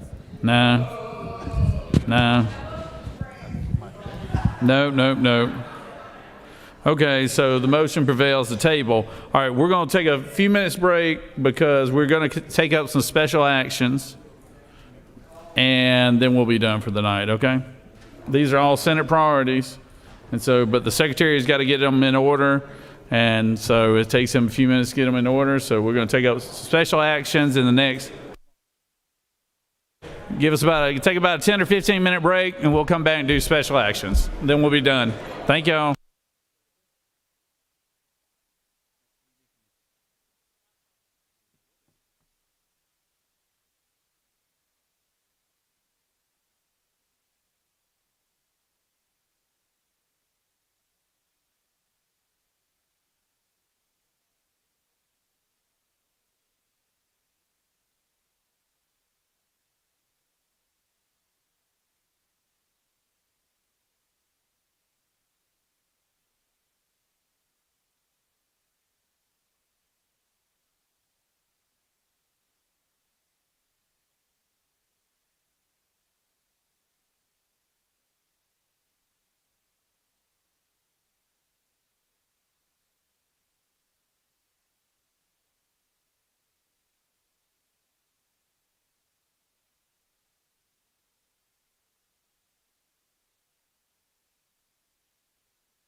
Is the senator from the 6th?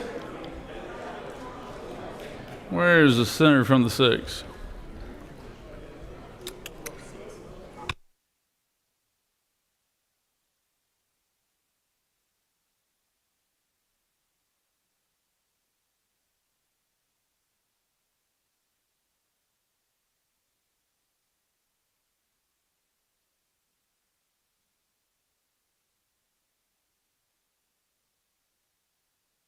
Looks like we have one page that is left here for the night.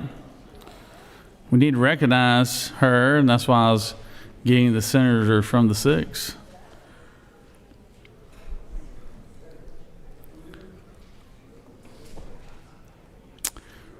We have a young lady named Emily Smith from Dallas, Georgia, from Paulding County. Where's...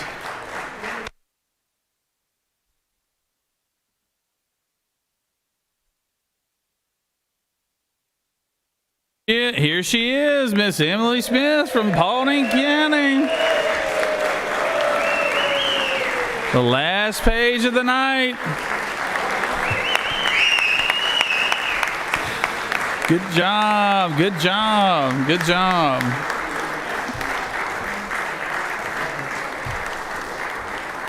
The senator from the 31st has a brand new Kia,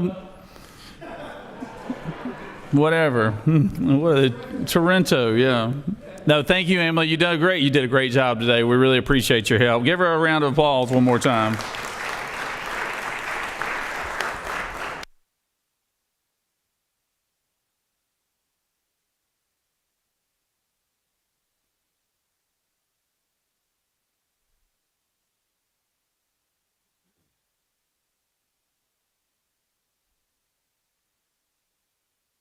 Yeah, what happened to the senator from the 6th?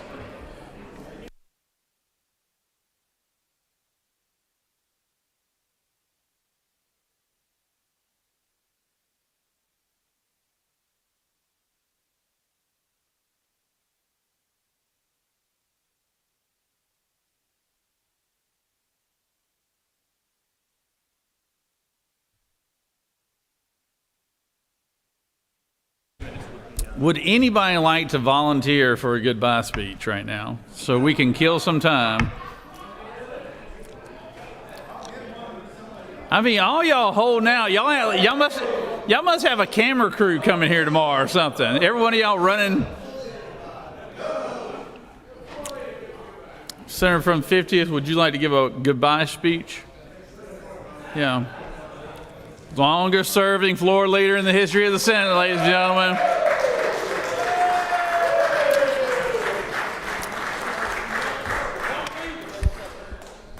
Well, I'm not leaving, but in the interest of killing time, as you know or may have heard, there's Hold on one second. Senator, we have something very special for you. Mr. Secretary, could you read the caption real quick? We're going to suspend the rules for a second. Actually, we haven't even got back in, so there's no rules to suspend. Just read the caption real quick.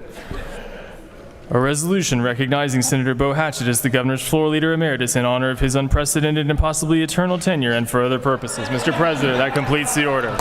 Well, I appreciate that. And as you guys know or may have heard, not only, according to my friends in the Senate, am I the longest serving floor leader in Georgia, it went to the United States of America. Then it went to North America. Then it went to the entire earth. But as the longest serving floor leader, you know I have special resources and special lines I can call. And I've already conferred with the Smithsonian, the National Archives, and NASA that it actually expands beyond planet Earth, and it's actually the entire universe. So I just want to thank y'all for the recognition, and this is well deserved.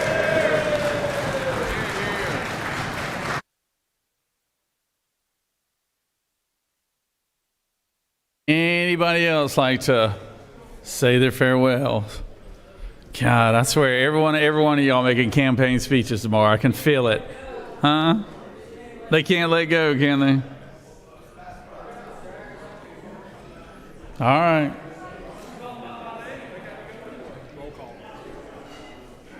Senator from the 6th, for what purpose do you rise?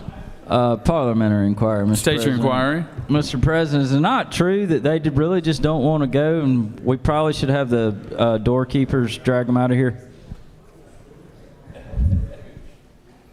You know, Senator, we were missing you a little bit ago. And I think we're ready for special actions now, so we're good.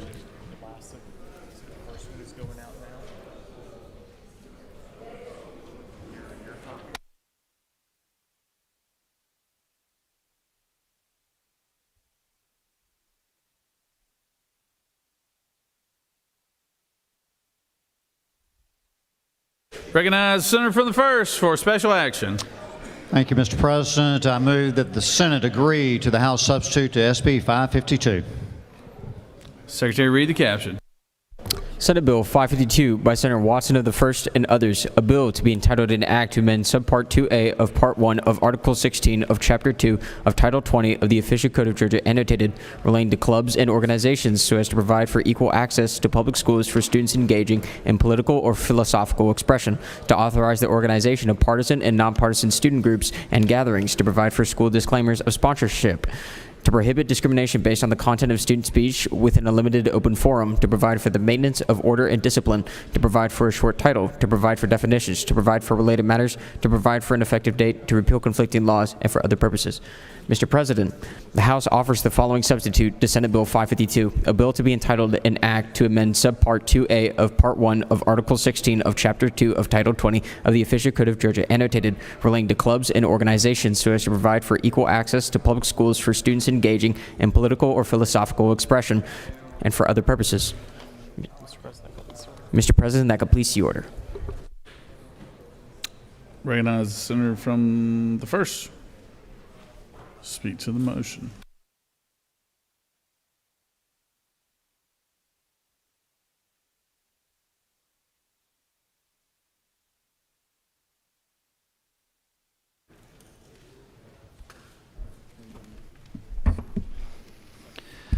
Thank you, Mr. President. I'm here to present the agree on the SB 552. This was the bill that allowed public high school students to do extracurricular activities that were not thwarted for political or religious reasons. The only change in the bill was the very last section, which tightened it up in the judiciary, and that clarified that you would certainly make sure that the public school authorities still had total control over the maintaining order and discipline on the school premises. And that was basically it. Mr. President, I'll be happy to answer any questions. If not, I'll yield the well.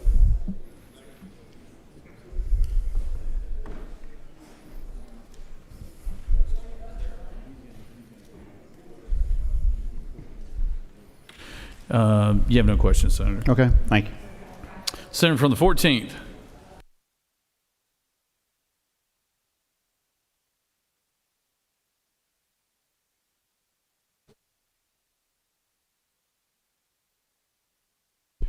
Mr. President, unfortunately, shocking news, the bill is still not good enough. And here's why. If you were a group that wanted to espouse Nazism or any other form of completely hateful speech, this bill would require the school to allow that speech and that group on campus during school hours. The operative language says it shall be unlawful for any public school which has a limited open forum to deny equal access or a fair opportunity to or discriminate against any students enrolled in such public school who wish to conduct a meeting within such limited open forum on the basis of the political, philosophical, ideological, or other content of the speech at such meetings. That's not the First Amendment standard. The First Amendment standard is restrictions on speech can be content-based. They can be based on the content of the speech if there's a compelling governmental interest in doing so. That balancing test is not in this bill. So the concern I have is that by compelling schools, again, it's not discretionary, they cannot deny access to any group who wishes to express any opinion. There is no constraint in this bill, and listen, I'm willing to be wrong. Maybe I read it too fast. If you can find the language in this bill that says that there is a legitimate content-based restriction on what can be said at these meetings, please alert me to where it is. But upon my read, and again, it's getting late and I haven't had enough water today, so it's possible that I can't find it. But the bottom line is, this is where it gets dangerous to force public schools to entertain aggressive free speech competitions in the style of TPUSA, after whom this bill is named. This bill is really about Turning Point. And so my question to you, as you vote, however you vote today, is whether we should be compelling public schools to entertain that type of confrontational free speech environment on school grounds during school hours. Thanks, Mr. President. I yield the will.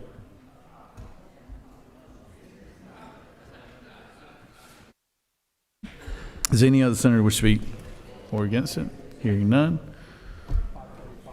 All those in favor of the senator's motion to agree will vote yea. All opposed, nay. Secretary, unlock the machine.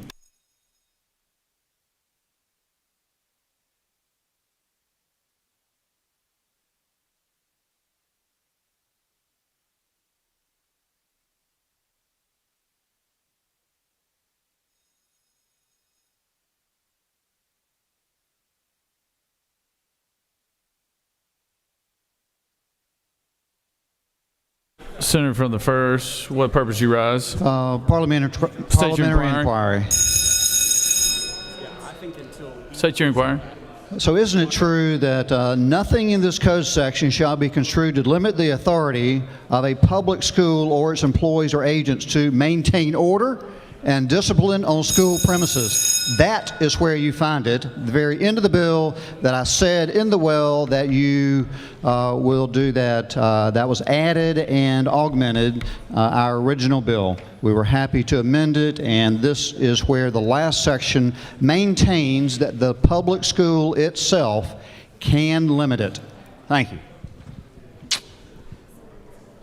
I believe the board speaks for itself, Senator. On the motion to agree, the yeas are 42 and the nays are 7, and this motion has prevailed. Recognize the senator from the 48th.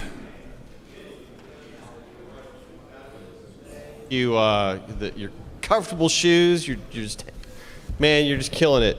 Mr. President, I move that the Senate agree to the House substitute to Senate Bill 587. Secretary, read the caption.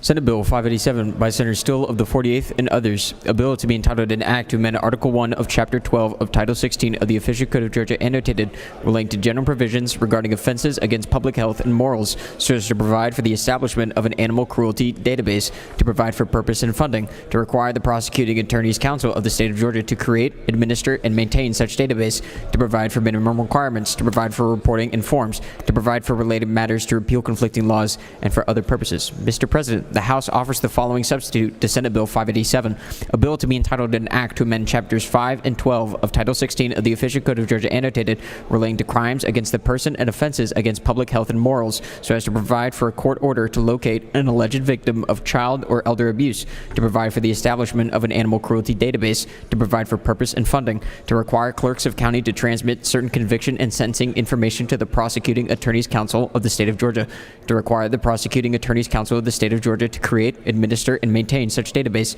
to provide for minimum requirements, to provide for reporting and forms, to provide for related matters, to repeal conflicting laws, and for other purposes. Mr. President, that completes the order.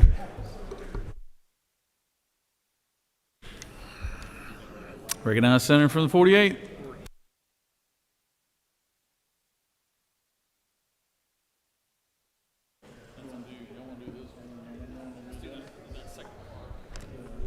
Colleagues, the hour is late. The bill is short. We've already voted on this unanimously. This is our animal cruelty database. The House added about 20 extra lines, but it's great language and very agreeable. Starting in lines, basically Section 1 is the new section. It's just protections for children being moved during an open investigation for their own personal safety. Ask your favorable consideration. Does any other senator wish to speak for or against the measure? Hearing none. All those in favor of agreeing to the House substitute on SB 587 will vote yea. All opposed, nay. Secretary, unlock the machine.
On the motion to agree, the yeas are 48 and the nays are 0, and this motion has passed.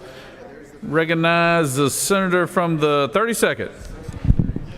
Mr. President, I move that the Senate agree to the House substitute to Senate Bill 403. Secretary, read the caption. Senate Bill 403 by Senators Kirkpatrick of the 32nd and others, a bill to be entitled an act to amend Article 5 of Chapter 12 of Title 44 of the OCGA relating to disposition of unclaimed property so as to provide for exceptions to when property is presumed abandoned, to provide for abandonment and liquidation of virtual currency, to authorize delay of publication of notice on the Georgia Unclaimed Property List under certain circumstances, to provide for methods of payment of claims, to waive the requirement of a probate court order for claims of heirs under certain circumstances, to provide for circumstances under which a claim is void, to provide for definitions, to amend Title 48 of the OCGA relating to revenue and taxation so as to waive confidentiality of certain tax records, to provide for related matters, to repeal conflicting laws, and for other purposes. Mr. President, the House offers the following substitute to Senate Bill 403, a bill to be entitled an act to amend Article 5 of Chapter 12 of Title 44 of the Official Code of Georgia annotated relating to disposition of unclaimed property so as to authorize delay of publication of notice on the Georgia Unclaimed Property List under circumstances, to provide for methods of payment of claims, to provide for payments in the absence of claims, to waive the requirement of a probate court for claims of heirs under circumstances, to provide for definitions, to amend Title 48 of the Official Code of Georgia annotated relating to revenue and taxation so as to waive confidentiality of certain tax records, to provide for related matters, to repeal conflicting laws, and for other purposes. Mr. President, that completes the order. Recognize Senator from the 32nd.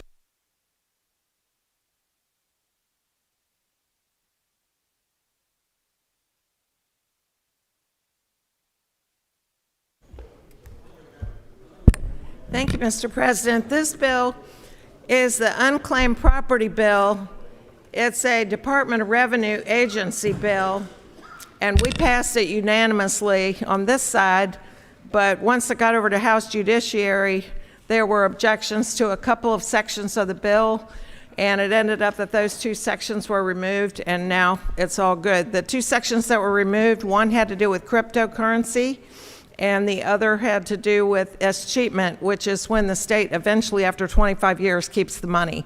So those sections came out, and this will allow the state to create an exact match with tax records, which will allow us to give $3.3 billion of unclaimed property back to the taxpayers. Happy to answer any questions. Yeah, no questions, Senator. Thank you. I yield. Any other senator wish to speak for or against the measure? The senator has agreed to the House substitute on SB 403. All those in favor will vote yea. All opposed, nay. Secretary, unlock the machine.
On the motion to agree, the yeas are 49, the nays are 0, and this motion has prevailed.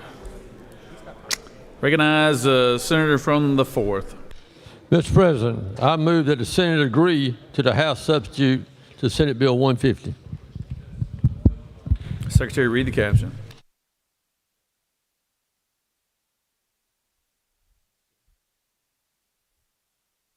Senate Bill 150 by Senators Hickman of the 4th and others, a bill to be entitled an act to amend Article 7 of Chapter 3 of Title 47 of the OCGA relating to retirement allowances, disability benefits, and spouses benefits so as to extend the program to permit public school systems to employ certain beneficiaries of the Teachers Retirement System of Georgia as classroom teachers in a full-time capacity to June 30th, 2034.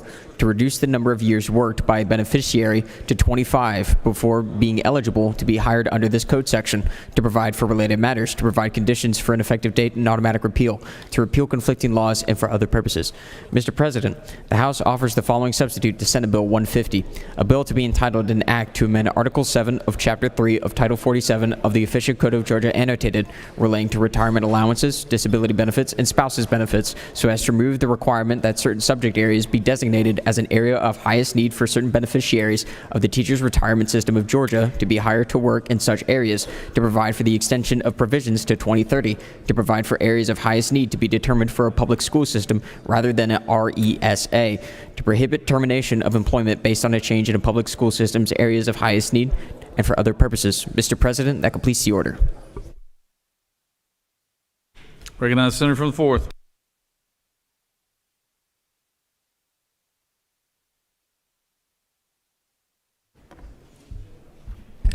Mr. President, thank you, sir.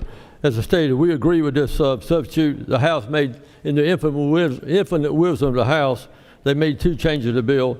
They changed the sunset period from 2034 to 2030, and then they changed the years. If you remember, this is a return to work bill for teachers. They changed the years from 25 that we had to 30. The very most important part of this bill, in my opinion, was we made sure that the areas of teaching was mathematics, special education, science, CTE, reading, writing, or English language arts, and those stayed in the bill, along with the endorsement for dyslexia. Mr. President, I yield to will, and please vote green on this bill.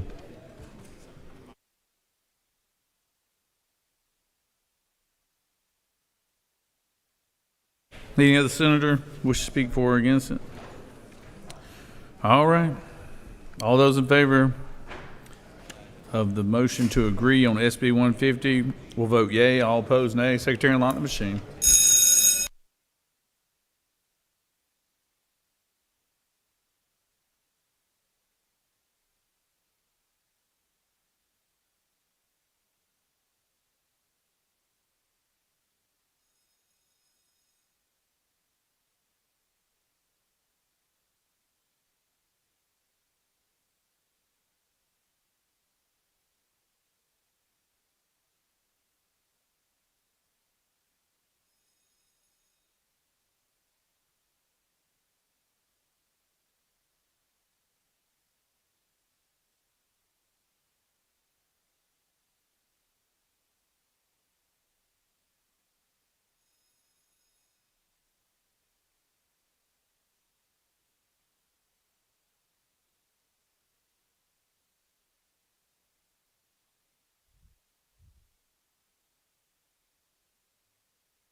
On the agree to SB 150, the yeas are 49, the nays are 0, and this motion has prevailed.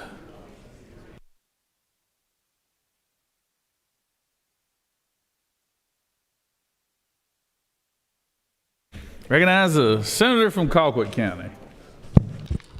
Thank you, Mr. President. I move that the Senate agree to the House substitute to Senate Bill 478. Secretary, read the caption.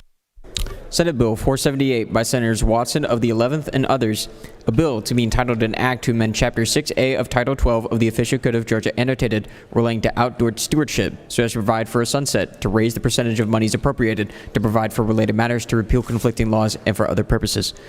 Mr. President, the House offers the following substitute to Senate Bill 478, a bill to be entitled an act to amend Chapter 6A of Title 12 of the Official Code of Georgia annotated relating to outdoor stewardship so as to provide for a sunset, to raise the percentage of monies appropriated, to provide for related matters, to repeal conflicting laws, and for other purposes.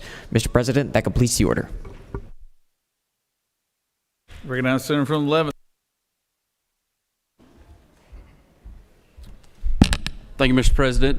This is a small amendment dealing with our Georgia Outdoor Stewardship Act. This body had originally approved to increase the amount that we send to that fund to 80%, and the House decided to move that down to 60%. So we lowered the percentage that goes in the Outdoor Stewardship Act. This was a fund that was created by the voters in 2018 and was had about an 83% approval rating. So good bill, and just would appreciate your support. Thank you. Does any other senator wish to speak for or against the measure? All those in favor of the motion to agree to the House substitute on SB 478 will vote yea. All opposed, nay. Secretary, unlock the machine.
On the motion to agree, the yeas are 49 and the nays are 0, and this motion has prevailed. You know, I see a couple of House members walking around, and I love my House member back there from good old West Georgia over there, and he's a good man. But have y'all turned out the lights over there for the night? Oh yeah. They've already gone home, ladies and gentlemen.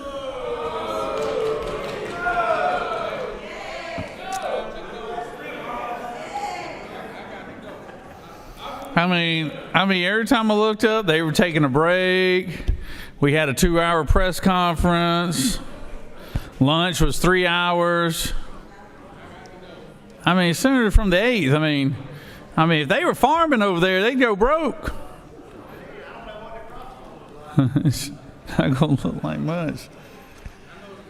Well, are these Senate bills we taking out? These House bills right now? What are we doing?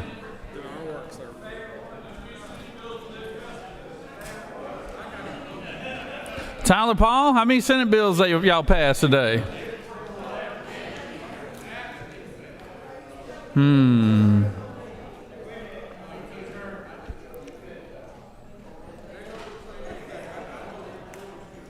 I don't know. What do you think?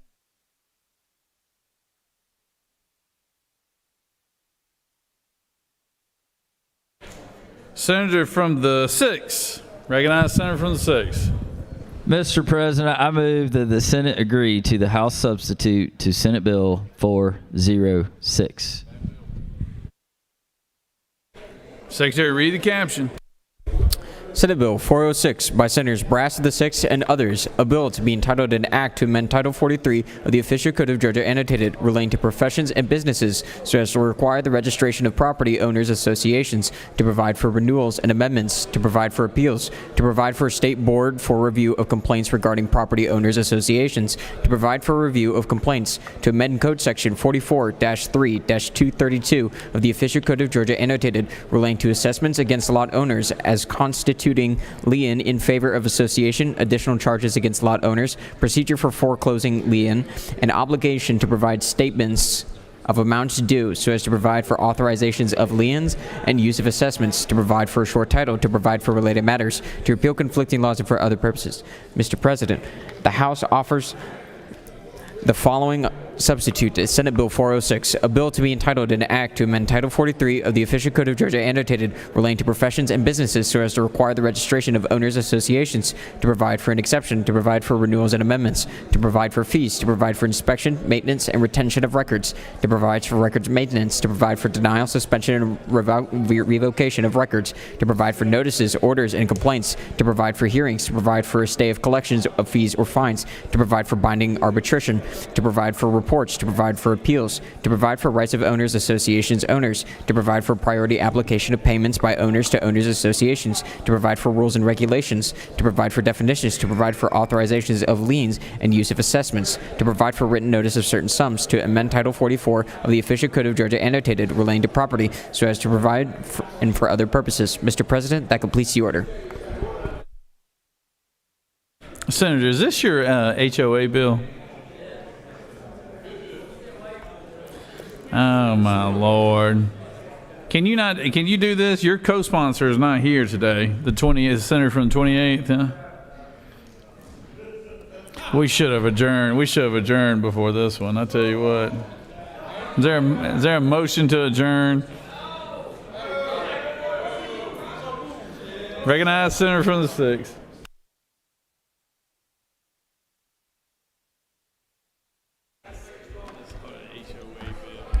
Mr. President, this is the moment you have been waiting for. Senate Bill 406, this is the HOA bill. Before I get into the changes that the House made, I do want to commend and thank the senator from the 28th. I know she's not with us tonight. She's got a little injury, but again, we wouldn't have made it this far without her. She got this process started. I want to thank Mercedes Benitez, my legislative assistant, who's been very instrumental on helping get this bill done. Also want to thank the Secretary of Senate Judiciary, Senator from the 30th, where this bill was sent to struggle. He helped bring it life. So if y'all remember, this bill is about transparency. This bill is about protecting homeowners and property owners. And there were a few changes. When the bill left here, if you remember, we were setting up a board. And that board was going to be a 5-person panel. It was going to be an administrative process for people to go through when they had complaints about their associations. We actually removed the board, and now we have what's called a hearing officer that is appointed by the Secretary of State. That hearing officer will make a determination. They will hear the evidence from both sides. They will make a determination. Then the appeal, if you don't like that, either side doesn't like what the hearing officer has decided, they can make that appeal, and the appeal will then go to the magistrate court. Then from the magistrate court, your next appeal would be the Superior Court. As you know right now, and we discussed when this bill left here, your only avenue, an owner's only avenue for recourse is to go straight to Superior Court, and you cannot find a lawyer that will take these cases. That's if you can afford one. So we have given 2 levels where you don't need a lawyer. And I think that was a very important part of this bill. We've added in order of payments, meaning you cannot refuse payment. If someone is trying to pay their dues, they cannot do that. we have added a definition of an accelerated payment. Accelerated payment is when someone is making monthly payments, and then at some point in the year, that association can call all their dues forward at any time. We have eliminated that. You can no longer do that. And again, we kept in the language around foreclosures, saying that only getting behind on your dues can count towards the foreclosure amount, which we have taken from $2,000 to $4,000. That is the crux of the bill, and that is the major changes in this bill. We did add in some definitions of the different types of assessments. You got regular assessments, specific assessments, special assessments, but essentially that's delineate between dues, your assessments that go towards general property for the association, and then fees and fines. I'll yield for questions. It is a good bill. You have no questions. Well, Mr. President, my only regret is this couldn't be the first bill you sign as governor. You better be glad I don't have a chance to I sign urge that thing. your favorable consideration for SB You better be glad I don't have a chance to look at it. Oh, me.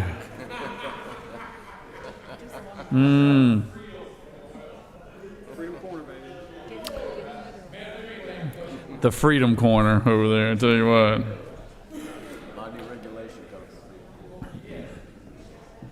All right.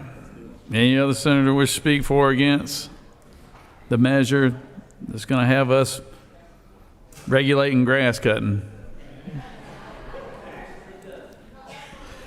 All right. All those in favor vote yay. All opposed nay. Secretary, unlock the machine.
All right.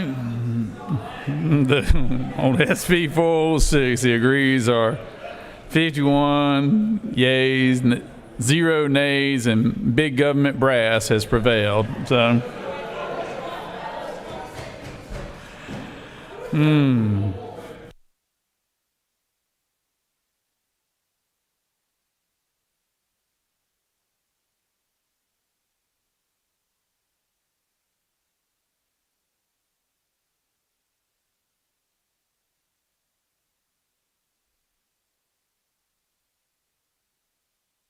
recognize the senator from the 42nd. Mr. President, I move that the Senate agree to the House substitute to Senate Bill 569. Secretary, read the caption. Senate Bill 569 by Senator Strickland of the 42nd and others, a bill to be entitled an act to amend Title 40 of the Official Code of Georgia annotated relating to motor vehicles and traffic so as to provide for the issuance of emergency vehicle light permits for towing services companies in certain instances, to revise a definition, to provide for related matters, to repeal conflicting laws and for other purposes. Mr. President, the House offers the following substitute to Senate Bill 569, a bill to be entitled an act to amend Title 40 of the Official Code of Georgia annotated relating to motor vehicles and traffic so as to provide provide for the issuance of emergency vehicle light permits for towing services companies in certain instances, to provide for the establishment of a towed motor vehicle database by the Department of Revenue or an authorized third party, to provide for the use of such database to satisfy notice requirements for liens upon motor vehicles and for other purposes. Mr. President, that completes the order.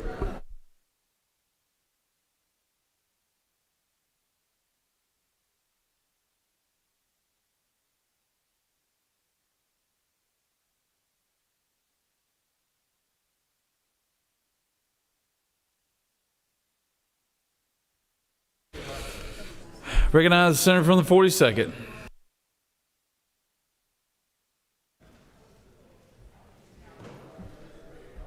Thank you, Mr. President.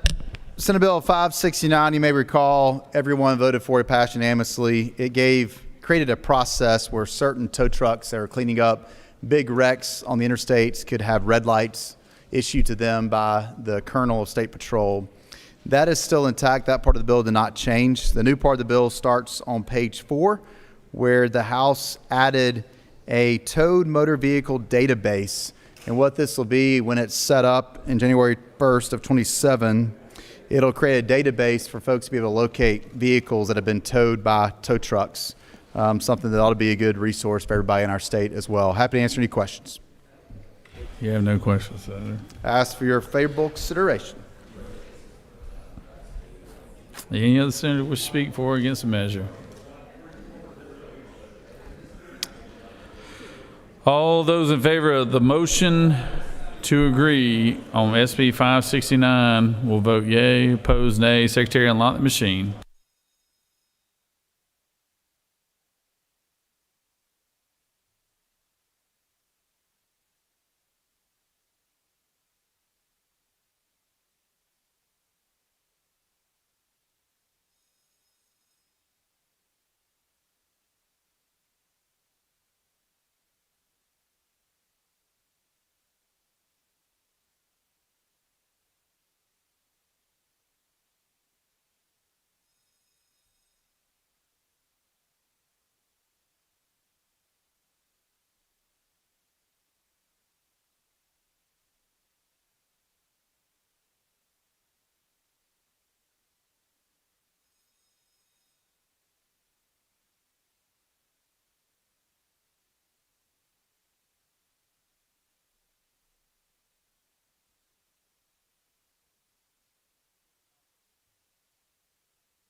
I mean, we've got very few Republicans left in this building.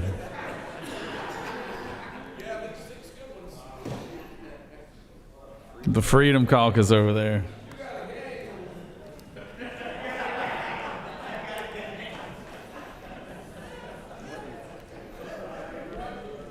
On the motion to agree, the yeas are 44, the nays are 6, and this motion has prevailed.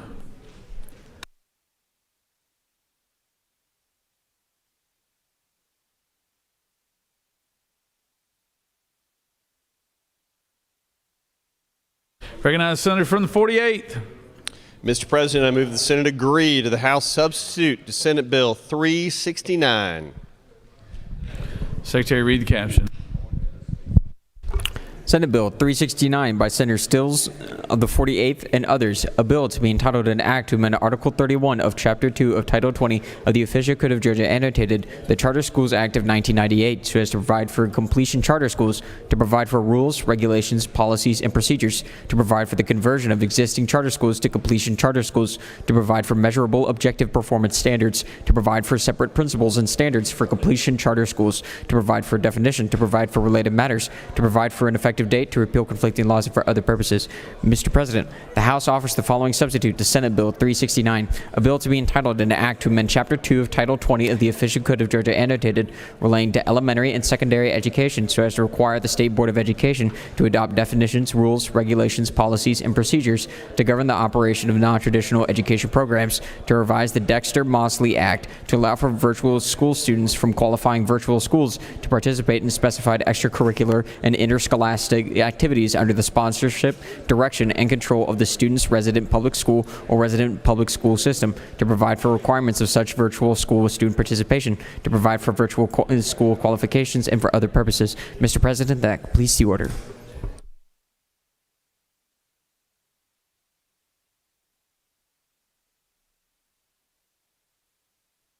Recognize the senator from the 48th.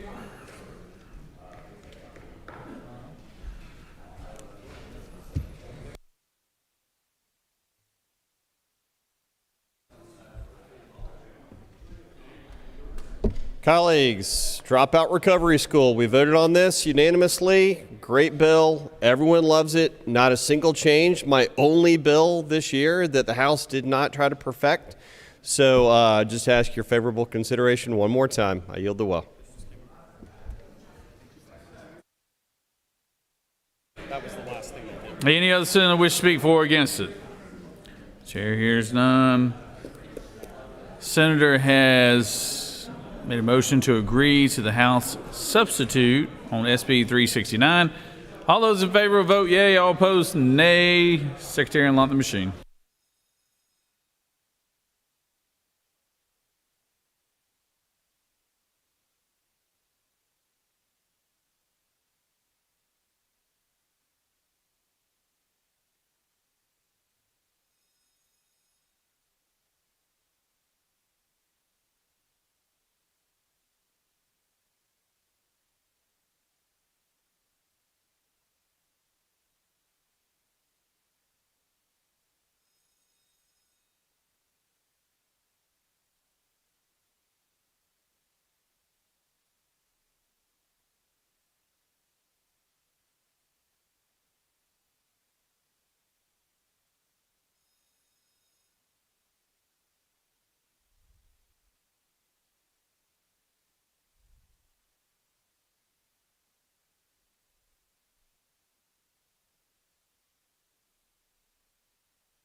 On the passes of the bill, the yeas are 49, the nays are 0, and this has prevailed. Recognize the senator from the 29th. Mr. President, I move the Senate agree to the House substitute to SB 503 as amended by Amendment 1. Read the caption. Senate Bill 503 by Senators Harbin of the 16th and others, a bill to be entitled an act to amend Chapter 7 of Title 33 of the Official Code of Georgia annotated relating to kinds of insurance, limits of risk, and reassurance so as to exempt rental home marketplace guarantees from the definition of property insurance, to require certain language, to provide for compliance with certain registration requirements, to provide for definitions, to provide for related matters, to repeal conflicting laws, and for other purposes. Mr. President, the House offers the following substitute to Senate Bill 503, a bill to be entitled an act to amend Title 33 of the Official Code of Georgia annotated relating to insurance so as to update and modernize provisions of the Georgia Insurance Code to improve consumer protections, enhance department authority, and increase government efficiency, to exempt rental home marketplace guarantees from the definition of property insurance and other purposes. Robertson. Mr. President, Senator Robertson of the 29th District offers the following amendment. Amendment 1, amend the House substitute to Senate Bill 503 by replacing lines 1 through the end with the following, to amend Chapter 24 of Title 33 of the Official Code of Georgia annotated relating to insurance generally so as to require health benefit plans, policies, or contracts executed by the state to cover medically necessary orthodontic tick devices and prosthetic devices and their materials and components, to revise a definition, to provide for related matters, to provide for contingent effectiveness upon appropriation of funds, to repeal conflicting laws, and for other purposes. Mr. President, that completes the order.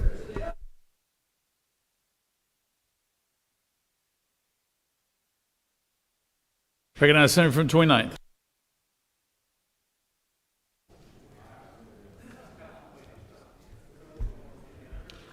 Friends, we all know how this happens. An insurance bill by the senator from the 16th went across to the House. The House stripped it out, filled it up with a bunch of their insurance stuff, and sent it back. But we had already taken care of those insurance issues. So what we have now done is we've taken all that language out, and we have put language in here that balances what we did last session when we required that private insurance allows and provides prosthetics for Georgia citizens who need those for their everyday life. So what we've done with this legislation is we've required the state health care benefit plan, when appropriated properly and funded, to do the same thing for state employees. So when the appropriations process funds this legislation, a state employee who loses a leg, an arm, or some other appendage, they will have the ability to go to the state health care benefit plan and get what they need to move through life. And I'll be happy to yield to any questions. You have no questions, Senator. Thank you. I yield the well.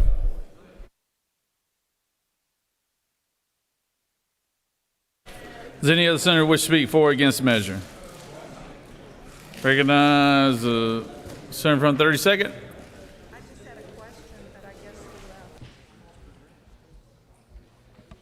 Would you like a parliamentary inquiry?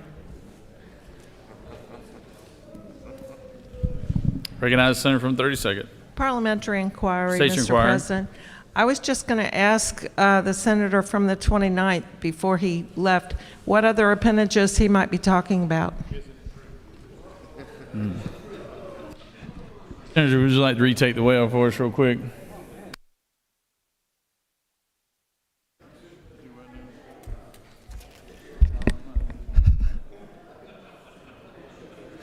The lady knows of which she speaks. Yeah, I wasn't touching that one, Senator. Okay. Anybody else like to speak for or against it? Hearing none. All those in favor of the senator's motion to agree to House substitute as amended on Senate Bill 503, all those in favor will vote yea. All opposed, nay. Secretary unlock the machine.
On the motion to agree, the yeas are 50 and the nays are 0, and this motion has prevailed.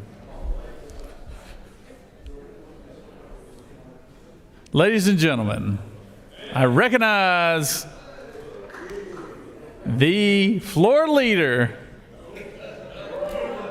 of the year, Senator from the 50, everyone.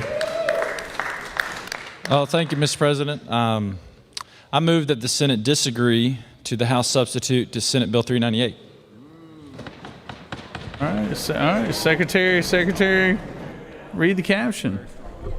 Senate Bill 398 by Senators Hatchett of the 50th and others, a bill to be entitled an act to amend Part 1 of Article 3 of Chapter 11 of Title 16 of the Official Code of Georgia annotated relating to wiretapping, eavesdropping, surveillance, and related offenses so as to establish criminal offenses of virtual peeping, to prohibit the use of a generative artificial intelligence system to generate images of individuals without the knowledge that such generation was without authorization or consent, to provide for penalties, to provide for an exception, to provide for definitions, to provide for related matters, to provide for an effective date and applicability, to repeal conflicting laws, and for other purposes. Mr. President, the House offers the following substitute to Senate Bill 398, a bill to be entitled an act to amend Code Section 16-11-61 of the Official Code of Georgia annotated relating to peeping toms so as to establish a criminal offense of virtual peeping on an adult, to provide for definitions, to provide for related matters, to repeal conflicting laws, and for other purposes. Mr. President, that completes the order. Senator, if you'd like to speak to it, you can, but if nobody objects to your disagree, you would like to speak to it. Okay, all right. All right. Floor is yours. Thank you, Mr. President. We've had a lot of fun tonight, but this is something serious, and I would like for y'all, I need to speak to this because of the severity.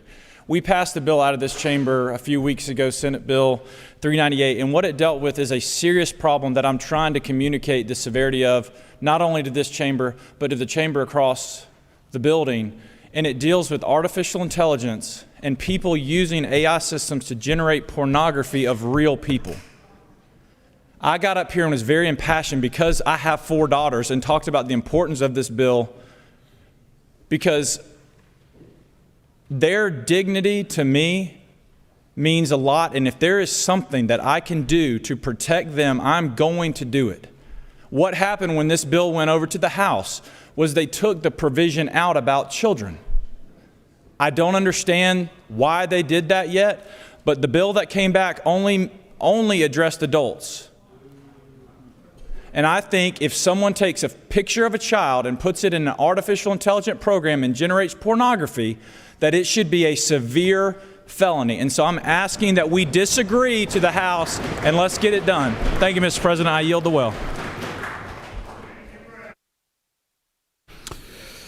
The senators move that the Senate disagree to the House substitute. Is there objection? Hearing no objection, then we will send it back to the House. Recognize the senator from the 27th. I move the Senate agree to the House substitute to Senate Bill 131 as amended by Amendment 1. Secretary, read the caption. Senate Bill 131 by Senator Hodges of the 3rd and others, a bill to be entitled an act to amend Chapter 10 of Title 49 of the Official Code of Georgia annotated relating to the Georgia Board of Healthcare Workforce so as to provide for the establishment of the Georgia Healthcare Professionals Data System, to provide for definitions, to provide for collaboration with state licensing boards, to provide for a publicly accessible website, to provide for collection of data from state licensing boards, to provide for specified data, to provide for seeking of funding sources, to provide for related matters, to repeal conflicting laws, and for other purposes. Mr. President, the House offers the following substitute to Senate Bill 131, a bill to be entitled an act to amend Article 1 of Chapter 2 of Title 37 of the Official Code of Georgia annotated relating to general provisions regarding the administration of mental health, developmental disabilities, addictive diseases, and other disability services, so as to add a member to the Behavioral Health Coordinating Council, to establish a parity compliance review panel, to provide for its composition and duties, to require healthcare professionals to report parity concerns to the panel, to provide for evaluation of parity concerns reported, to provide for recommendations for punitive actions, to provide for definitions, to provide for related matters, to repeal conflicting laws, and for other purposes. Mr. President. Mr. President, Senator Dolezal of the 27th offers the following amendment. Amendment 1, amend SB 131 by replacing lines 1 through the end with the following: to amend Chapter 12 of Title 13 of the Official Code of Georgia annotated relating to automatic renewal provisions so as to provide to certain consumers a pro rata refund relative to a canceled service contract in the event of a price increase, to provide for related matters, to provide for an effective date and applicability, to repeal conflicting laws, and for other purposes. Mr. President, Senator Dolezal of the 27th offers the following amendment. Amendment 1A, amend AM 440285 by replacing line 32 with the following: days of the specified period of the renewal term, and the seller shall remit such refund to such consumer within 45 days of the date of the consumer's request. Mr. President, that completes the order. Recognize the senator from the 27th.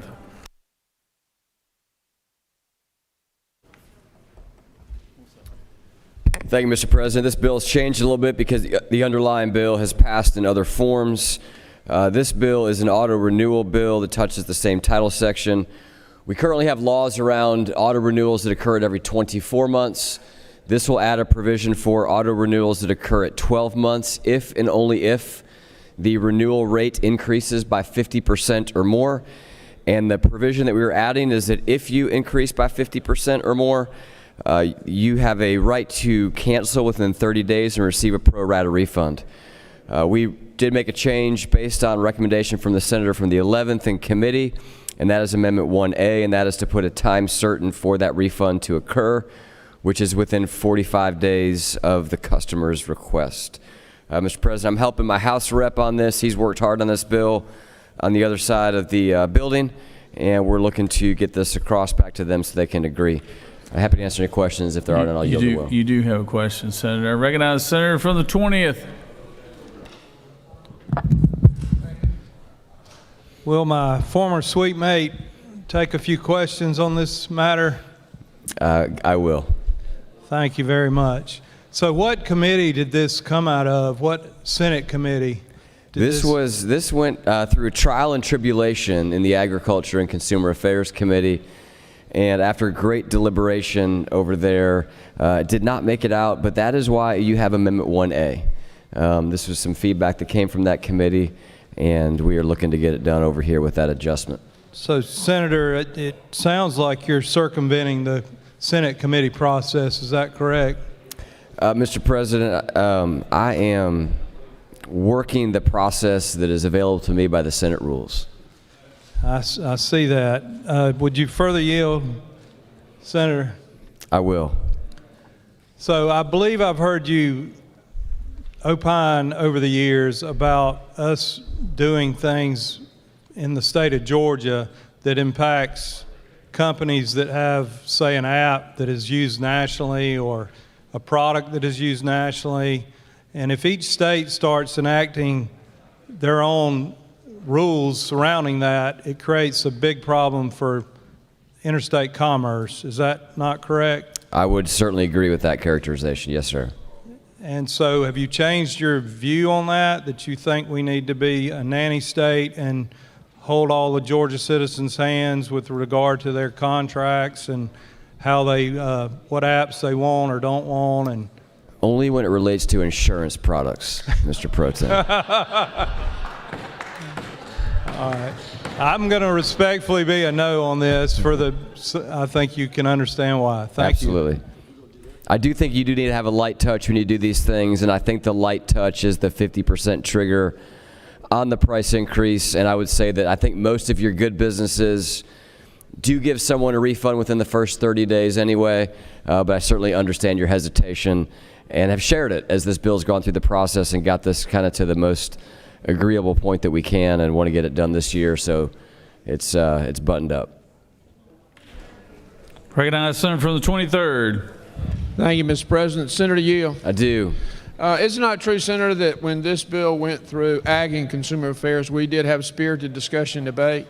You did. I actually watched it when I was driving somewhere. I don't remember where I was going. And isn't it also true that as we asked for industry input, very limited input was provided? Is that not true? I think in your committee that is true. I think that was perhaps a frustration. Isn't it also true that, Senator, I support the underlying concept of this bill, but I also believe that we should be working with the industry to find a more compatible solution. And at the end of the day, isn't it true, Senator, that the committee tabled the bill and took no action on it? They did table the bill, yes, sir. Thank you, Senator. And again, while I support the underlying concept, I don't believe that this is the appropriate forum to bring this legislation at this time. Thank you, Senator. Understood. Thank you, Mr. Chairman. I would, I guess, just opine that as Representative Barrett's been going through this process, there's been a lot of conversation with the industry. I've had the opportunity to take part in a decent bit of that conversation. And we had a deal struck essentially where everyone was in agreement on Amendment 1. And that changed in the midnight hour, as sometimes happens. And then 1A was added based on y'all's committee feedback. But this has been a process we've tried to get the industry there. The challenge, Senator, is there's a lot of players in the industry. So you touch obviously everything from trash services and more physical services, but then also obviously a lot of players in the online space, from Amazon to things you may not think of, like video streaming services as well as the chamber and tag. So I think there are actually industry professionals, someone just texted me today, that are in support of this bill. I know that there was a flip on one of them that y'all heard, or you didn't hear from. I guess you did hear from them in committee. You have a couple more questions. Recognize Senator from the 30th. Gentleman yield. I do. Is it not true last year we had a bill very similar to this that went through regulated industries? I believe that's correct, and this bill in various forms has passed the House a couple of times, I think, as well. Is it also not true that was my bill that went through regulated industries, and we're trying to make sure that we protect small businesses that may not know when this comes up? They may have a 3-year contract and just want to make sure that they're familiar, so if they do get a price increase, they don't have accountants and everything working for them. Is that not true? That is true. Thank you, sir. Thank you, Chairman. Recognize Senator from the 14th.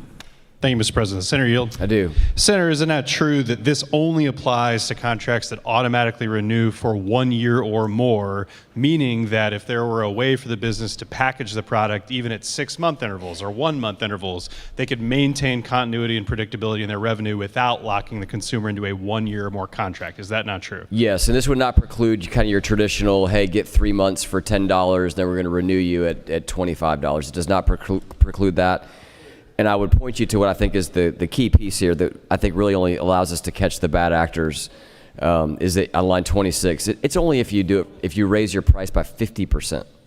And all that we're saying is that if the company does raise their price by 50%, you catch it on your credit card statement, you didn't realize it was going to renew, and you didn't realize they're going to raise your price, you can call and get a pro rata refund. So is it not true, Senator, kind of summing up the whole point of the bill, that between the parameters of the 1 year automatic renewal and the 50% price increase, you can pretty safely conclude that the business model of these companies operates on the basis of deception, that they're essentially making revenues off of a consumer's inability to express their real intent about how much of the service to purchase? Is that not true? Yeah, I certainly think a 50% price increase on a 1 year contract is extreme. Thank you, Senator. Yeah. Recognize Senator from the 19th. Thank you, Mr. President. Senator, you yield? I do. Sorry, my seatmate made me laugh for a second. But I've heard everyone talk about defending the companies and protecting the companies in this. Let's talk about the consumer for a second. Does your amendment not provide some consumer protection so that when these consumers are getting over 50% increases in a bill on a renewal that they may have not seen before, that they finally have some avenue to appeal to someone to get relief? That's the intent of the bill, Chairman. Will you yield for another question? I do. Is it not true that Amendment 1A actually limits that right of appeal? Limits that what? I'm sorry. That right of appeal. At least that's the time frame, correct? No, it requires the refund to be issued with a date certain. So the question the senator from the 11th asked in committee was, all right, we're giving them a 30-day window to ask for a pro rata refund. When do they get their money back? And so we then tried to ensure they get it back within a reasonable amount of time, and we came up with 45 days. So Amendment 1A actually provides additional consumer protection. That's correct. Thank you. Recognize Senator from the 37th. Does Senator yield? I do. So let's put this in plain terms. If I gave consent if I paid $10,000 for a product over the course of a year and I gave consent to renew me for another year for $10,000, is it fair to say I did not give consent to pay $16,000? I would agree with that. So all this does is it says if I give consent for $10,000 and renew at $10,000, I did not give consent for $16,000. That's a pretty basic thing, and I appreciate the bill. Thank you. Recognize Senator from 38. Thank you, Mr. President. Senator Yo. I do. Is it not true that this consumer protection bill was heard in the Agriculture and Consumer Affairs Committee twice? Over I 2 know years? of one, but I know you're on that committee, so I would take your word for that. Is it not further true that this bill passed the House 169-2?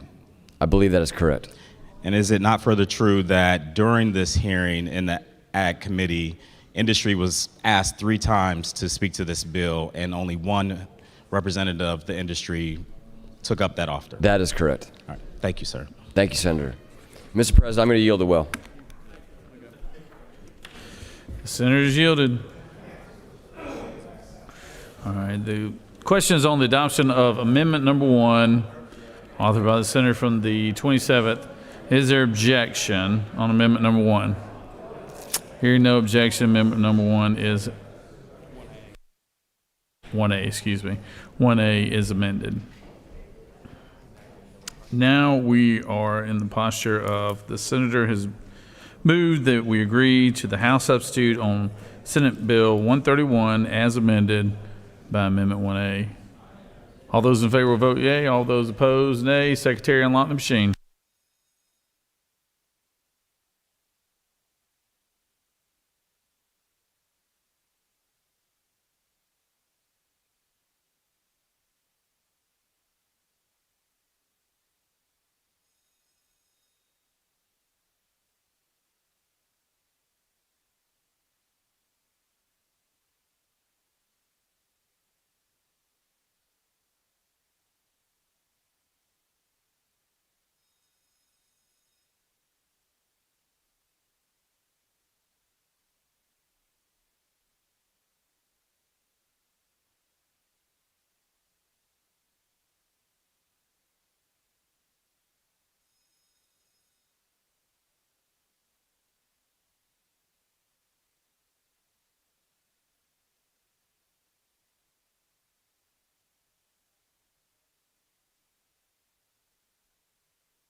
On the motion to agree to Senate Bill 131, the yeas are 39 and the nays are 11, and this motion has prevailed. Recognize the senator from the 20th. Mr. President, I move that the Senate agree to the House amendment to the Senate substitute to HB 134. Secretary, read the caption. House Bill 134 by Representatives Camp of the 135th and others, a bill to be entitled an act to amend Title 48 of the Official Code of Georgia annotated relating to revenue and taxation so as to provide for definitions, to revise and expand a sales tax exemption for manufactured homes, to provide for a sunset date, to provide for legislative findings, to provide for related matters, to provide for an effective date, to repeal conflicting laws and for other purposes. Mr. President, the Senate offers the following substitute to House Bill 134, a bill to be entitled an act to amend Title 33 and Title 48 of the Official Code of Georgia annotated relating to insurance and revenue and taxation, respectively, so as to reduce the personal income tax rate, to remove provisions relative to annual reductions of the income tax, to reduce the rates of taxation on corporate and partnership, and for other purposes. Mr. President, the House offers the following amendment.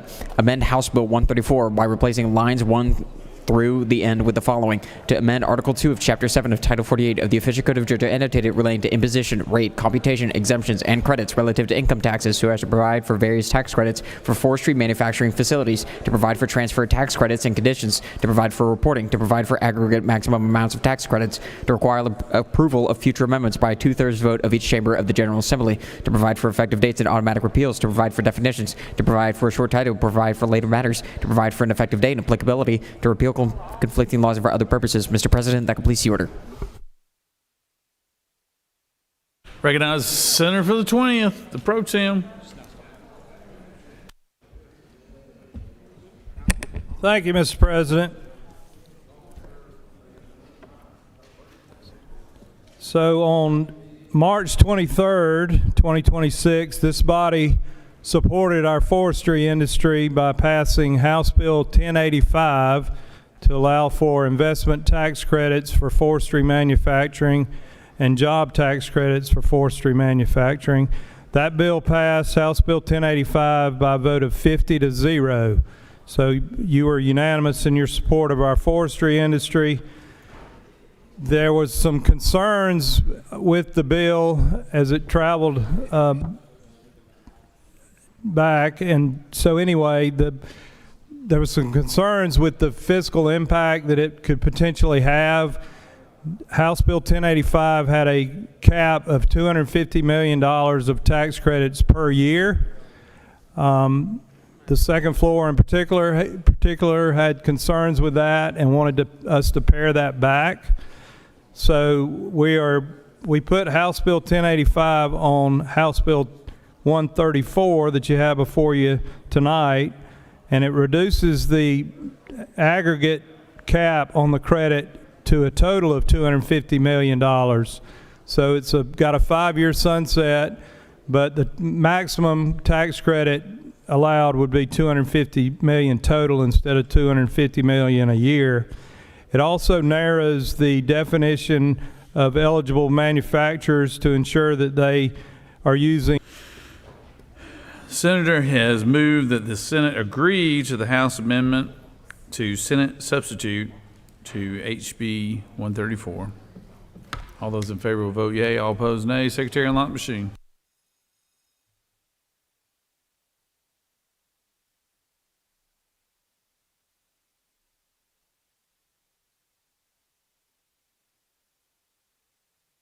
Senator from the 8th, for what purpose do you rise? Parliamentary inquiry, Mr. President. State your inquiry. Mr. President, isn't it true that this tax credit is most needed so bad for rural Georgia? No question, Senator. Is it not true, Mr. President, that this doesn't just help? This helps the cut-down man. This helps the man driving the log truck, the local parts store, the tax digest. This is the heart of rural Georgia, and 2/3 of our state's covered in timberland. Senator knows what he speaks.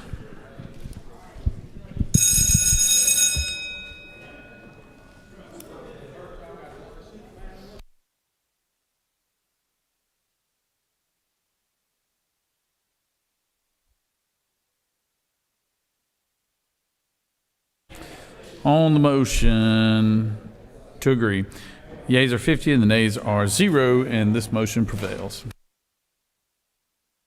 Recognize the majority leader. Mr. President, I move the Senate agree to the House substitute to Senate Bill 17 as amended by Amendment Number 1. Secretary, read the caption. Senate Bill 17 by Senators Anna Vitarte, the 31st, and others. A bill to be entitled an act to amend Article 11 of Chapter 2 of Title 20 and Article 10 of Chapter 3 of Title 38 of the Official Code of Georgia annotated relating to public school properties and facilities and statewide first responder building mapping information system, respectively, so as to enact Ricky and Alyssa's law to require local school systems to implement a mobile panic alert system capable of connecting disparate emergency services technologies to ensure real-time coordination between multiple state and local first responders or agencies in the event of a school security, to authorize the Georgia Emergency Management and Homeland Security Agency to adopt rules and regulations for the requirements for school mapping data, to provide for a definition, to provide for related matters, to provide for an effective date, to repeal conflicting laws, and for other purposes. Mr. President, the House offers the following substitute to Senate Bill 17, a bill to be entitled an act to amend Article 11 of Chapter 2 of Title 20 and Article 10 of Chapter 3 of Title 38 of the Official Code of Georgia annotated relating to public school property and facilities and statewide first responder building mapping information system, respectively, so as to enact Ricky and Alyssa's law and for other purposes.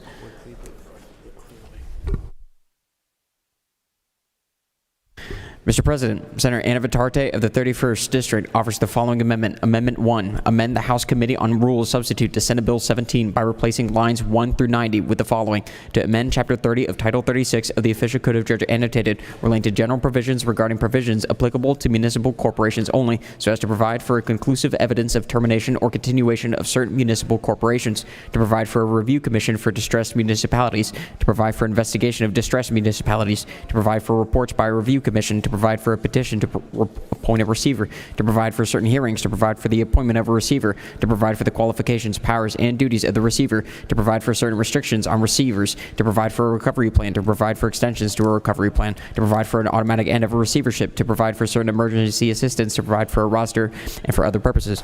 Mr. President, Senator Anna Vitarte of the 31st District offers the following amendment. Amendment 1A, amend the amendment to the House Committee on Rules substitute to Senate Bill 17 by inserting after withheld on line 346 with the following: on or before the 5th legislative day of each regular session of the General Assembly, the state auditor shall furnish a written report to each member of the General Assembly, providing a list of local governments which are delinquent in the filing of any reports required by Code Section 36-81-7 and the year such local governments are delinquent. Mr. President, that completes the order. All right. That was a long one. Senators from the 31st.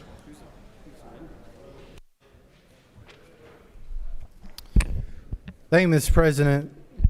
So tonight, under Senate Bill 17, Senate Bill 17 used to be an education bill, and we are replacing the language in Senate Bill 17 with a bill we just passed out of local government operations related to distressed cities. This act is going to be known as the Georgia Local Government Transparency and Rescue Act and contains a few components. And I'll try and be brief. One, it basically defines distressed municipality. A few examples of what is that defined as is an inability to pay employees for 30 days, the inability to prepare and approve an annual budget for 2 fiscal years, and accumulated and operate a deficit equal to 5% or more. With the help of the committee, we did create a 10-year look back, and also in terms of the 5% or more of its revenues in terms of deficit over the course of 2 years to help demonstrate what is a trend. In terms of expediting a review, a commission would be appointed upon the governor's written request from the majority of senators and representatives whose district includes all or portions of distressed cities and municipalities in a specific area. If the commission determines the municipalities in distress, the governor will review the findings and may direct the Attorney General to file a petition to Superior Court of the Judicial Circuit of the alleged distressed municipality. This bill also creates a hands-on approach. The Attorney General, in the event a municipality is determined to be distressed, may be directed by the governor to appoint a receiver for the distressed municipality. Why is this important? This is important to try and take some of the politics out of all the distressed cities that we've been dealing with. A lot of these distressed cities have been put in this place for various different reasons, either not budgeting properly, going back to ARPA funds, going back to during COVID times, struggling in terms of, how they're managing their budgets and projecting revenue going forward. And I know in recent years and even this year, we've had more conversations with them, and I've even had, even in my own case, 2 cities in my own county under fiscal distress. Moving on, this also includes local awareness. The AG would publish a notice filing petition in the legal organ related to the municipality, so there's public awareness. And also, too, a couple of things that we've added to the bill, which I know was provided on recommendation from the senator from the 2nd. It's just that at the beginning of every General Assembly regular session, the state auditor already publishes a list of what are the distressed cities that are not completing their audits to the state.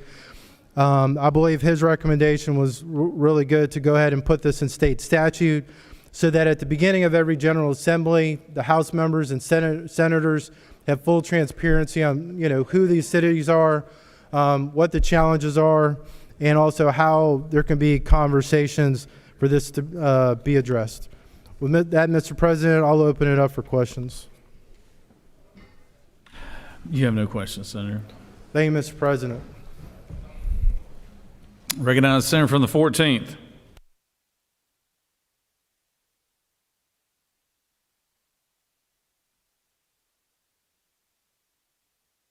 There we go. Thank you, Mr. President. Let's talk about what this bill does as it's amended. The bill would create a process by which a distressed municipality would require the appointment of a receiver by a court to manage the city's affairs. That's pretty much exactly what the amendment does.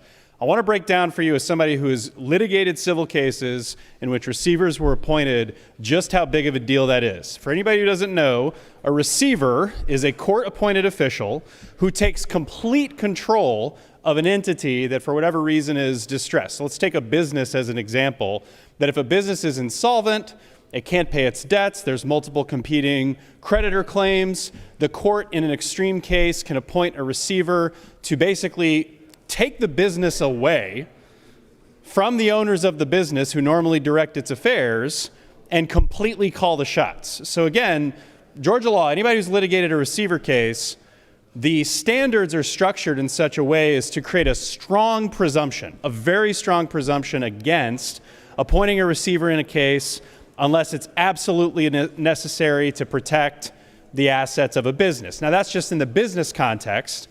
This layers on a whole bunch more values that I think at this late hour are really tough to talk about in a detailed way. But suffice it to say that this is not an ordinary business where owners have capital, stock, whatever within the company. This is a democratically, small d, elected government. We're talking about governments that have home rule powers under Georgia statutes that are elected by the people who live there, whether it's a mayor structure, a council, city commission. These are people who have not just a vested interest economically in the performance of the city or the county, but they have a democratic, again, lowercase d democratic interest in the public interest being protected by the officials that they have trusted to do that. So what we're talking about is a judicial override of democratically elected officials being able to navigate their way using their home rule powers out of a situation of being distressed. Now, your response to that might be, in some cases, it does really get that bad, and wouldn't it be great to have a process for a receiver in cases that are actually extreme? But the list of conditions that create the definition of, or the condition of being a distressed municipality starts on page 6, line 147. Term distressed municipality means met 2 of the following criteria within the immediately preceding 10-year period. So 1, the municipalities failed to comply with the requirements of Code Section 3681.7 for 2 consecutive audit periods. Now, I assume there are technical violations in that code section that it would be easy to find a violation of. This is kind of like the whole, I made the comment weeks ago that people commit traffic misdemeanors on the way to the Capitol. It's easy to fail technical violations when you are up against bureaucracy. I think everybody in here would agree that bureaucracy creates tripwires people can easily trip over. Now, look, I'm not going to contest preparing or approving an annual budget. That's obviously very important, and municipalities should do that. But something like judgment creditors, what if there's a nuclear verdict and there's a judgment against a city and they haven't paid it 90 days because there's a good policy reason for delaying it? Or what if there's a default on payment of principal or interest on bonds or notes, but there's a contract with the note holder or the bond holder that enables some kind of limited default remedy or cure? There's lots of nuance that goes into a lot of these deficiencies, and it's easy to trip a lot of these wires. But to be very clear about the process laid out in this amendment, once you qualify as a distressed municipality according to these definitions, all that a petitioner has to do is go to Superior Court and say, Judge, this is a distressed municipality, you shall give me a ruling. In this amendment, if you start on line 223, subsection D, if the Superior Court finds that municipal corporation is a distressed municipality according to the definition, the court's order shall, yada, yada, yada, declare the distressed municipality to be in a receivership, and this is not discretionary.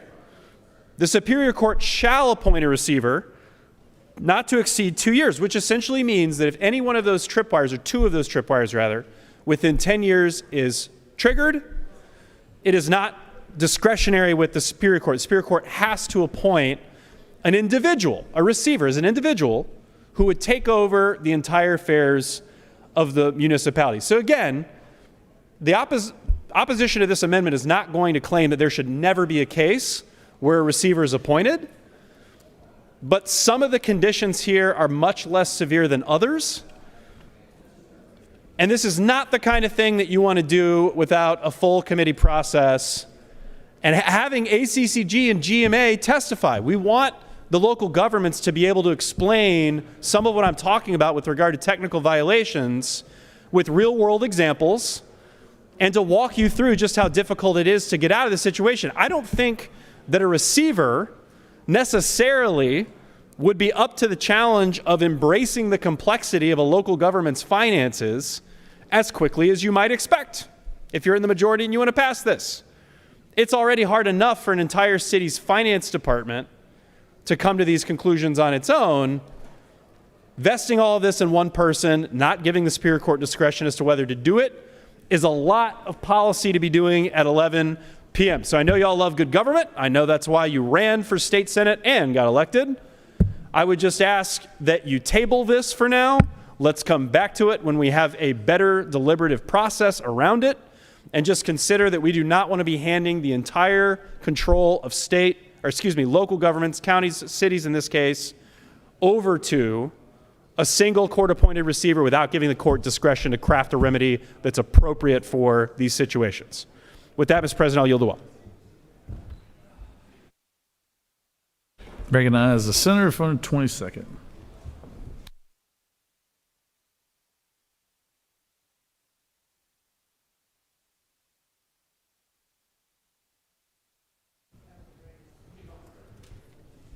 Thank you, Mr. President. I'll be brief. Also rise in opposition to this particular legislation, because quite frankly, this is not what you call fiscal oversight, Mr. President. This is actually a takeover bill, and we should not be in this particular business. The president of this body actually just said basically, or something in this nature, that we were running out of Republicans. And these actions basically confirm that. Whether we're talking about this particular bill or other bills similar, it is a tremendous government overreach. And I would say this, the days of talking about Democrats and big government should be over, because now we're getting engaged to completely basically destroying and taking over cities, taking over everyone's life at this point in time. At this point, I'm not even sure if we're talking about partisanship, or even some may even argue some type of demographic or racial bias, but maybe it's a true desire at this point that this body, led by the majority, truly believes that government is the answer, that government should actually be controlling everyone's life. The problem with these cities is not necessarily just bad management. They're depressed because they also are poor. They're depressed because they have high poverty rates. They're depressed because they have lower health care. Their education system is not the best. But yet, instead of trying to work with these folks on these issues, we just want to actually say the answer is to destroy them. But the intrinsic issues that face the people, not the cities, but the people, still exist. Those intrinsic issues still do exist. This just masks over them, because we can say that we've created these triggers to take them over. But those intrinsic issues still exist. And are those intrinsic issues actually going to be met by this body? And the answer to that is no. So we may feel good about ourselves and say, oh, we showed them that they had bad management. And we showed them, didn't we? We took it from them. We had all these metrics and all these things that we had in place, and we got them. But their people are still suffering. Their people are still poor. People still have low education. Those issues still exist. And we won't do anything about those issues. Those issues will let linger and still kind of sit out there. But we got them. We got those leaders, didn't we? We showed them. And what we're finding now is that this is endemic to this body. This government overreach. This government overreach is really endemic to us. We now are in business telling people who they can vote for, how they can vote, when they can vote. That's what we're doing and now engaged with. There was a couple of weeks ago, one of the things I said at this was that this Democratic Party was not your grandfather's Democratic Party. And I can say the same thing about this Republican Party, because that party would have said, as Ronald Reagan said, that government is not the solution, it is the problem. What this new party says is that government can dictate everything. Government, if we don't like what you do, we would dictate everything to you, whether it's in your personal life, whether it's in your voting, whether it's how you conduct your business affairs in your cities. This government now knows best for you. That is the intent, that this particular bill, when you wrap it around with other bills that exist, that is what's really coming out. And it's very interesting that the same party that talks about they want to get red tape creates a red tape bill for cities to actually survive. You want to get rid of red tape, but you create a red tape bill for cities to survive. But you do nothing about the intrinsic problems facing those cities. And that's the key. So we can say, oh man, we got those elected officials. They're doing a terrible job. Go look at their poverty rates. Go look at their education rates. Go look at their health care rates. What are you doing about that? And the answer to that is nothing. But that's to where we are at this particular point in time. Government knows best, apparently now, within the Georgia State Senate. Government dictates everything, except it doesn't dictate how to actually improve people's lives. And with that, I yield the well.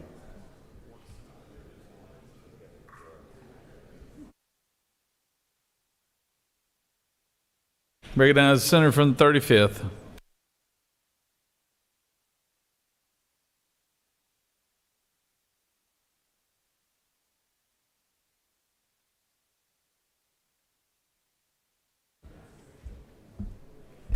Thank you, Mr. President. Stand in opposition to this bill. Can't say it any better than the minority leader. Thank you for those comments. This is yet another big government bill, another takeover bill, another flex bill to show how powerful we are over people who don't do what we want them to do. We're seeing a pattern here. We're seeing it with our transportation systems. We're seeing it with how we vote, whether it's partisan or nonpartisan. We're seeing it with when a local community can put something on the ballot for a transit referendum. We are seeing this body decide that we like big government. And I know that I'm not the typical Democrat that fits neatly into a Democrat box, but I did not expect to come up here so often to talk about how much red tape we're starting by Republicans. I did not expect to talk about how much Republicans tend to really like big government imposing on the freedom of local folks. We have folks in municipalities that are under a process to improve, to get better. And here I think we're gonna provide support, but nope, we're gonna provide more law. I thought we were about freedom. What happened to the Freedom Caucus over there in my row? They're not over there. I don't know. So apparently freedom is what we're about if you agree with our party, I think. So I'm learning and I'm understanding and I really appreciate it. But I think that we can take a moment, catch our breath. Can we also remember that this bill was introduced last minute, last week, and it introduces sweeping changes to law? I mean, I have communities and we all have communities that do more debate about a pocket park. But no, here we are with another sweeping bill, big government, more red tape, because we want to show, you know what, I don't know why we're doing it, but it just feels like we're doing it to show how strong and powerful we are. I don't know where we get this mentality where we start doing all these things using government to show how strong and powerful we are. It's almost like if we had the ability, we'd start a war of choice to show how powerful we are. I don't know. There's just so much happening here where it just reminds me of something. Anyway, I want us to really work on this. I know everybody in here individually are very principled folks, but let's not get together on our teams and start having really lazy groupthink. It's 11 o'clock, and somehow we have big government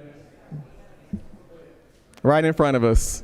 Let us consider our local municipalities making the best decisions. Let them go through a process before we jump in and show them just how powerful state government can be. We've been doing this over and over and over again over the last couple of weeks. Imagine how we'd feel if the federal government did that to us. But yeah, I guess Democrats are up here talking about freedom. America. I'll yield the will. Recognize the senator from the 19th.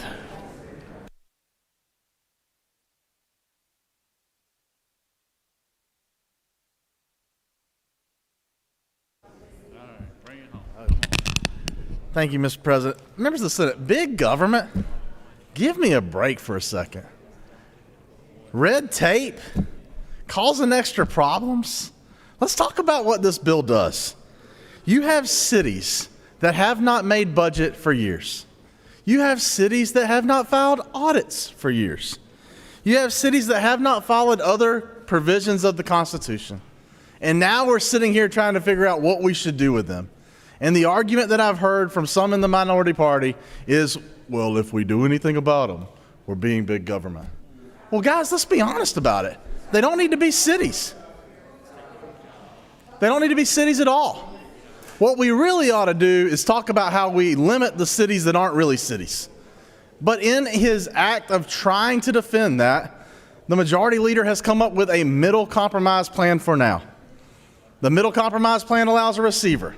A receivership is a court-appointed position that allows a city to get its act together, get its feet back from under it, and possibly hang on.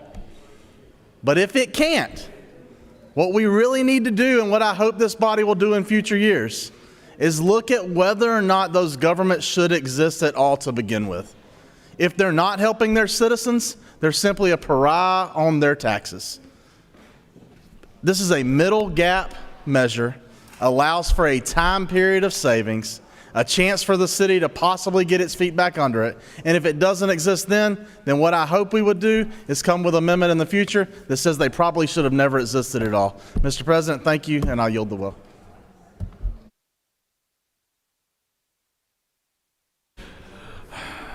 Recognize Senator from the 8th.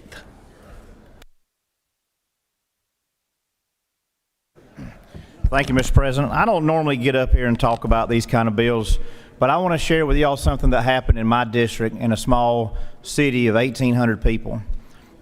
That city, the mayor has been arrested on 16 felony counts. The mayor pro tem has been arrested on a felony count. The city clerk has been arrested on a felony count. They owed about $3 million. The trash service, they had $1 million judgment against them on that. 10 out of the 12 lift stations in the city were not working. We had sewage backing up into people's homes, buckling the floors. They had to shut down the water to the school system. At one point, the mayor, who has now been arrested, he actually shut off the water to the school kids. I don't know who does something like that. They've been under a boil water notice. They had not done their audit since 2019. 2019. And so we start trying to, myself and the representative that represents that area, we're trying to help these folks. And we can't get them any resources because they haven't done their audits. And then we go and we try to talk to them and get them to turn over their water and their sewer to the county because we're up to date on their audits. And they didn't want to do it. And y'all know I'm not a heavy-handed person, but I went on television and told them that if they didn't do it, I was going to bring forth legislation to do away with their charter, because in 2026, no American should have to live like that. I have never been so infuriated with a group of folks in my life. Finally, they voted to turn it over, but then they wouldn't sign the document. And so I went to calling the lawyers that are in this caucus. I went to talking to other outside counsel because I was about ready to file suit myself to see if I had standing as the senator to be able to sue them to try to put them into a receivership. I wanted to share that story because we've got to have some way that when things just absolutely run off the rails and they're not able to deliver essential services to their citizens, because at the end of the day, if somebody ended up getting sick and dying, they're not going to be calling out that mayor that's been arrested. They're going to be looking at the representative, myself, the governor. And we found out that there was not a current mechanism to put it in receivership. There was one county over in West Georgia that it was a situation where a mayor got elected and the entire city council resigned, and the mayor actually went to the court and asked them to report a receivership. The attorney that was appointed to do that is now their city attorney, and they're doing well. I wanted to share that story with y'all because I think this is something that needs to be done. Again, when situations like this happen, y'all, I'm talking about people pleading with us. They can't trust their water. The water's under boil water notice. Literally sewage backing up into their homes. Everything has run off the rails. They can't get anybody to do their work because they haven't paid anybody. That's the kind of situation that we've got to have a mechanism to help these folks. And so I'm going to vote for this. I ask you to do the same. With that, Mr. President, I yield the will. All right.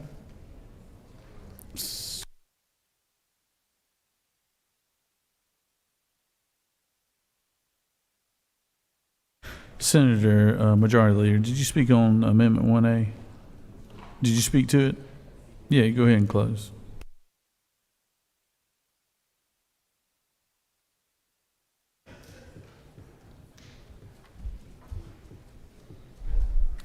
Thank you, Mr. President. So I find it so ironic the Democratic Party wants to come up here and talk about, once again, what they think big government is, try and quote Ronald Reagan, not even close.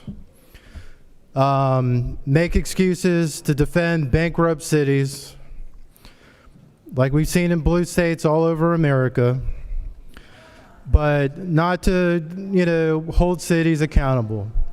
Hold cities accountable that are in rural areas, urban areas, and we want to talk about what's morally wrong going on in cities.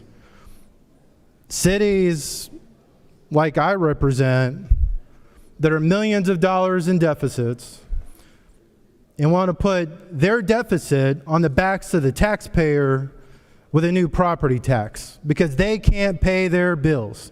They want the property owner that leaves Paulding County, Georgia every single day to put food on the table, to pay rent, to pay their mortgage, to pay their expensive water bill. Those elected officials and politicians want to make those citizens have to pay for their mistakes. And granted, I would say in Hiram, Georgia, there's only one elected official that don't even own the problem. But you got the mayor and a couple of city councilmen. They want to go partner with Fair Fight. Yep. Want to go there? Let's talk. We're all friends. But that's what this is about. That part of the political spectrum wants to come in, tell cities what's best to do, defend the city, defend the city, defend the city. Because God, we can't lose. We're willing to make the taxpayer have to pay the bills because we got to politically win. And that's what this is about. We could talk about poverty in communities. We can talk about the deindustrialization of Georgia, just like Michigan saw with Detroit. Whether you're in Dalton, whether you're in Doraville, whether you're in South Georgia, that's what's led it, and those are the problems that we have to solve in this state. And if we're going to rely on local governments, government, again, is what I just heard from the Democrats, to solve these problems, these cities will fail and fail and fail again and put the problem and the burden of the things they don't want to address on the back of the taxpayer. So as we talk about economic gaps, pulling people out of poverty, addressing the job losses in parts of urban, rural Georgia, is that going to be solved with a new property tax that has never existed in a community before? That's what I'm hearing. When you see nearly $4 million disappear when a city's budget is only barely over $7, somebody please do the math to me. We've got people who have served on school boards and served on city councils like myself. Please do the math for me of where we're borrowing this money.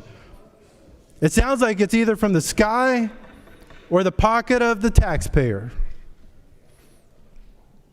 So as we go in and pick these fights in communities, when people are sick and tired of seeing government run into the ground, and sometimes, people are afraid to speak up. Sometimes people are afraid to lead and make controversial decisions. And maybe that's what one of this situation is. But at the end of the day, I'm going to defend the residents that can barely afford to pay the bills before they have to pay the bills of the government when the government's asking them to tighten their belt and do more. That is preposterous. That is ludicrous. That is immoral. That is just plain wrong. So, Mr. President, as I wrap up and we talk about this bill and this legislation, just remember one thing. Those families that are asking you for help, don't come to this well and patronize them by saying you're going to save the government when all you're doing is doing more harm to them. when they're trying to rise up, do better for their family, and contribute to the state and contribute to America. So, Mr. President, I urge my colleagues to vote green on both amendments, send this bill to the House, and let's just get this bill done on sine die to save our cities, make them prosperous, but also at the end of the day, protect the taxpayer. And those that are in blue-collar, low-income family communities like Hiram, Georgia, that need a little help right now in order to be a successful city for the next 50 to 100 years in this state. Thank you, Mr. President.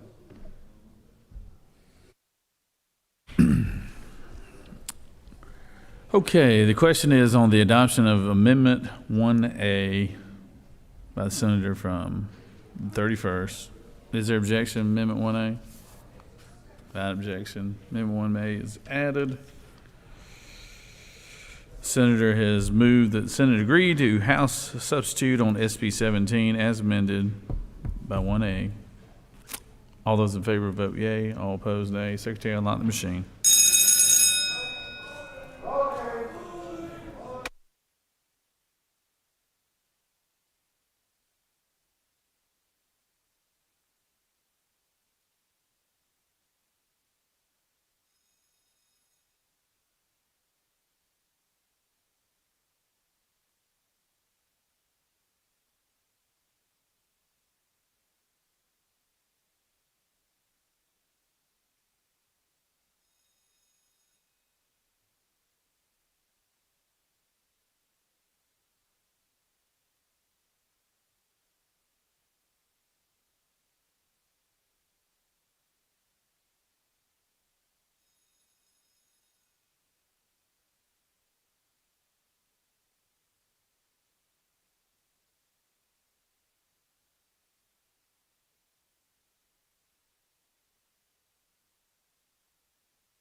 On the motion to agree on SB 17, yeas are 32, nays are 17, and this motion has prevailed. Recognize the senator from the 6th. Mr. President, I move that the Senate agree to the House substitute to SB 589. Secretary, read the caption. Senate Bill 589 by Senator Brass of the 6th and others. A bill to be entitled an act to amend Part 3 of Article 6 of Chapter 2 of Title 20 of the Official Code of Georgia annotated relating to educational programs under the Quality Basic Education Act so as to revise the date by which a child must attain a certain age to be eligible for enrollment in kindergarten or first grade, to provide for parents and guardians to elect for their children who have attained the age of 4 or 5 to be enrolled in a voluntary pre-kindergarten program provided and operated as part of Georgia's pre-K program, to provide for an effective date and applicability, to provide for related matters, to repeal conflicting laws, and for other purposes. Mr. President, the House offers the following substitute to Senate Bill 589, a bill to be entitled an act to amend Code Section 20-2-150 of the Official Code of Georgia annotated relating to eligibility for enrollment, program assignments for students, and student social security numbers so as to provide for parents and guardians to elect for their children who have attained the age of 4 or 5 to be enrolled in a voluntary pre-kindergarten program provided and operated as part of Georgia's pre-K program, to provide for parents and guardians of students who are eligible for initial public school enrollment in first grade to elect for their children to be enrolled in kindergarten rather than first grade, to amend Part 3 of Article 16 of Chapter 2 of Title 20 of the Official Code of Georgia annotated relating to student health in elementary and secondary education so as to enact the You Are Not Alone Awareness Act, to require public schools that issue student identification badges to include certain information about the 988 crisis response hotline on such badges, to provide for an effective date and applicability for other purposes. Mr. President, that completes the order. Recognize the senator from the 6th.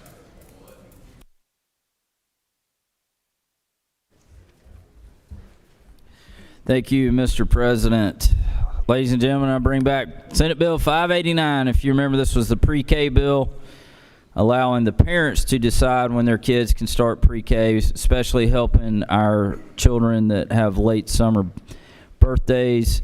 The House added a provision, similar provision, to do the same thing for kindergarten. This empowers parents to decide when to enroll their children, and it really does help these kids with these late summer birthdays.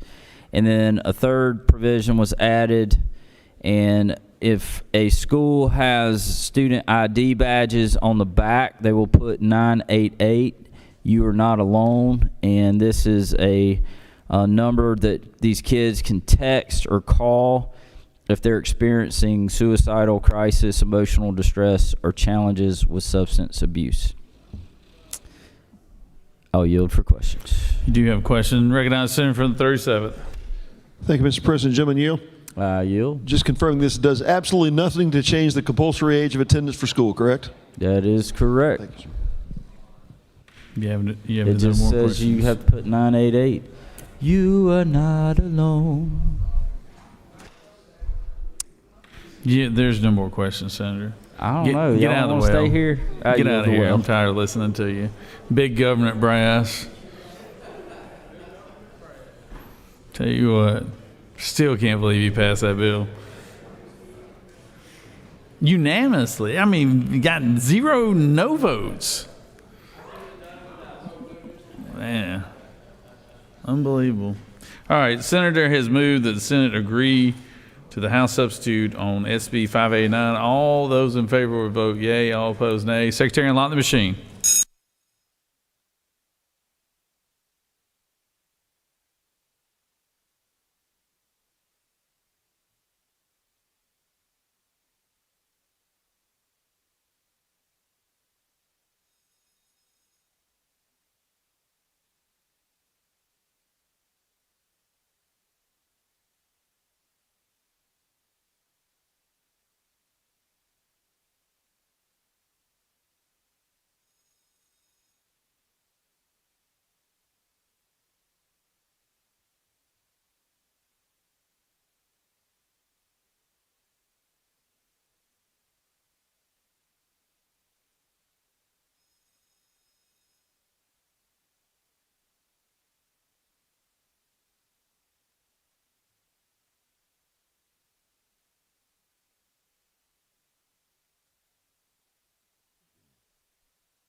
On the motion to agree to the House substitute is the yeas are 49 and the nays are 0.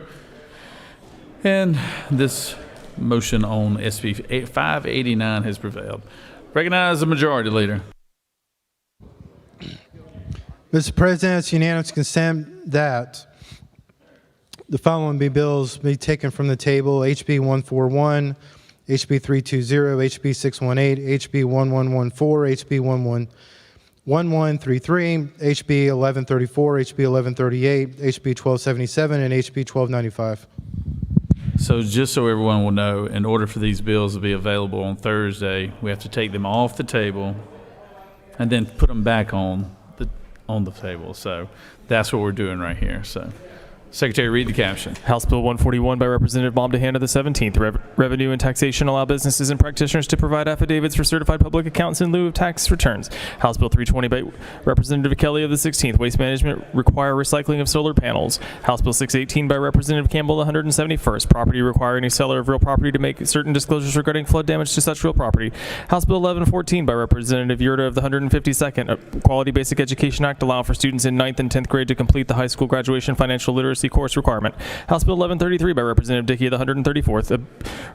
Georgia Environmental Finance Authority finance and perform certain duties in connection with projects related to facilitating solar installations on closed landfills. Authorized. House Bill 1134 by Representative New of the 40th. Property repossessors of motor vehicles revised notice requirements. House Bill 1138 by Representative Camp of the 135th. Increasing access to contraceptive act and act.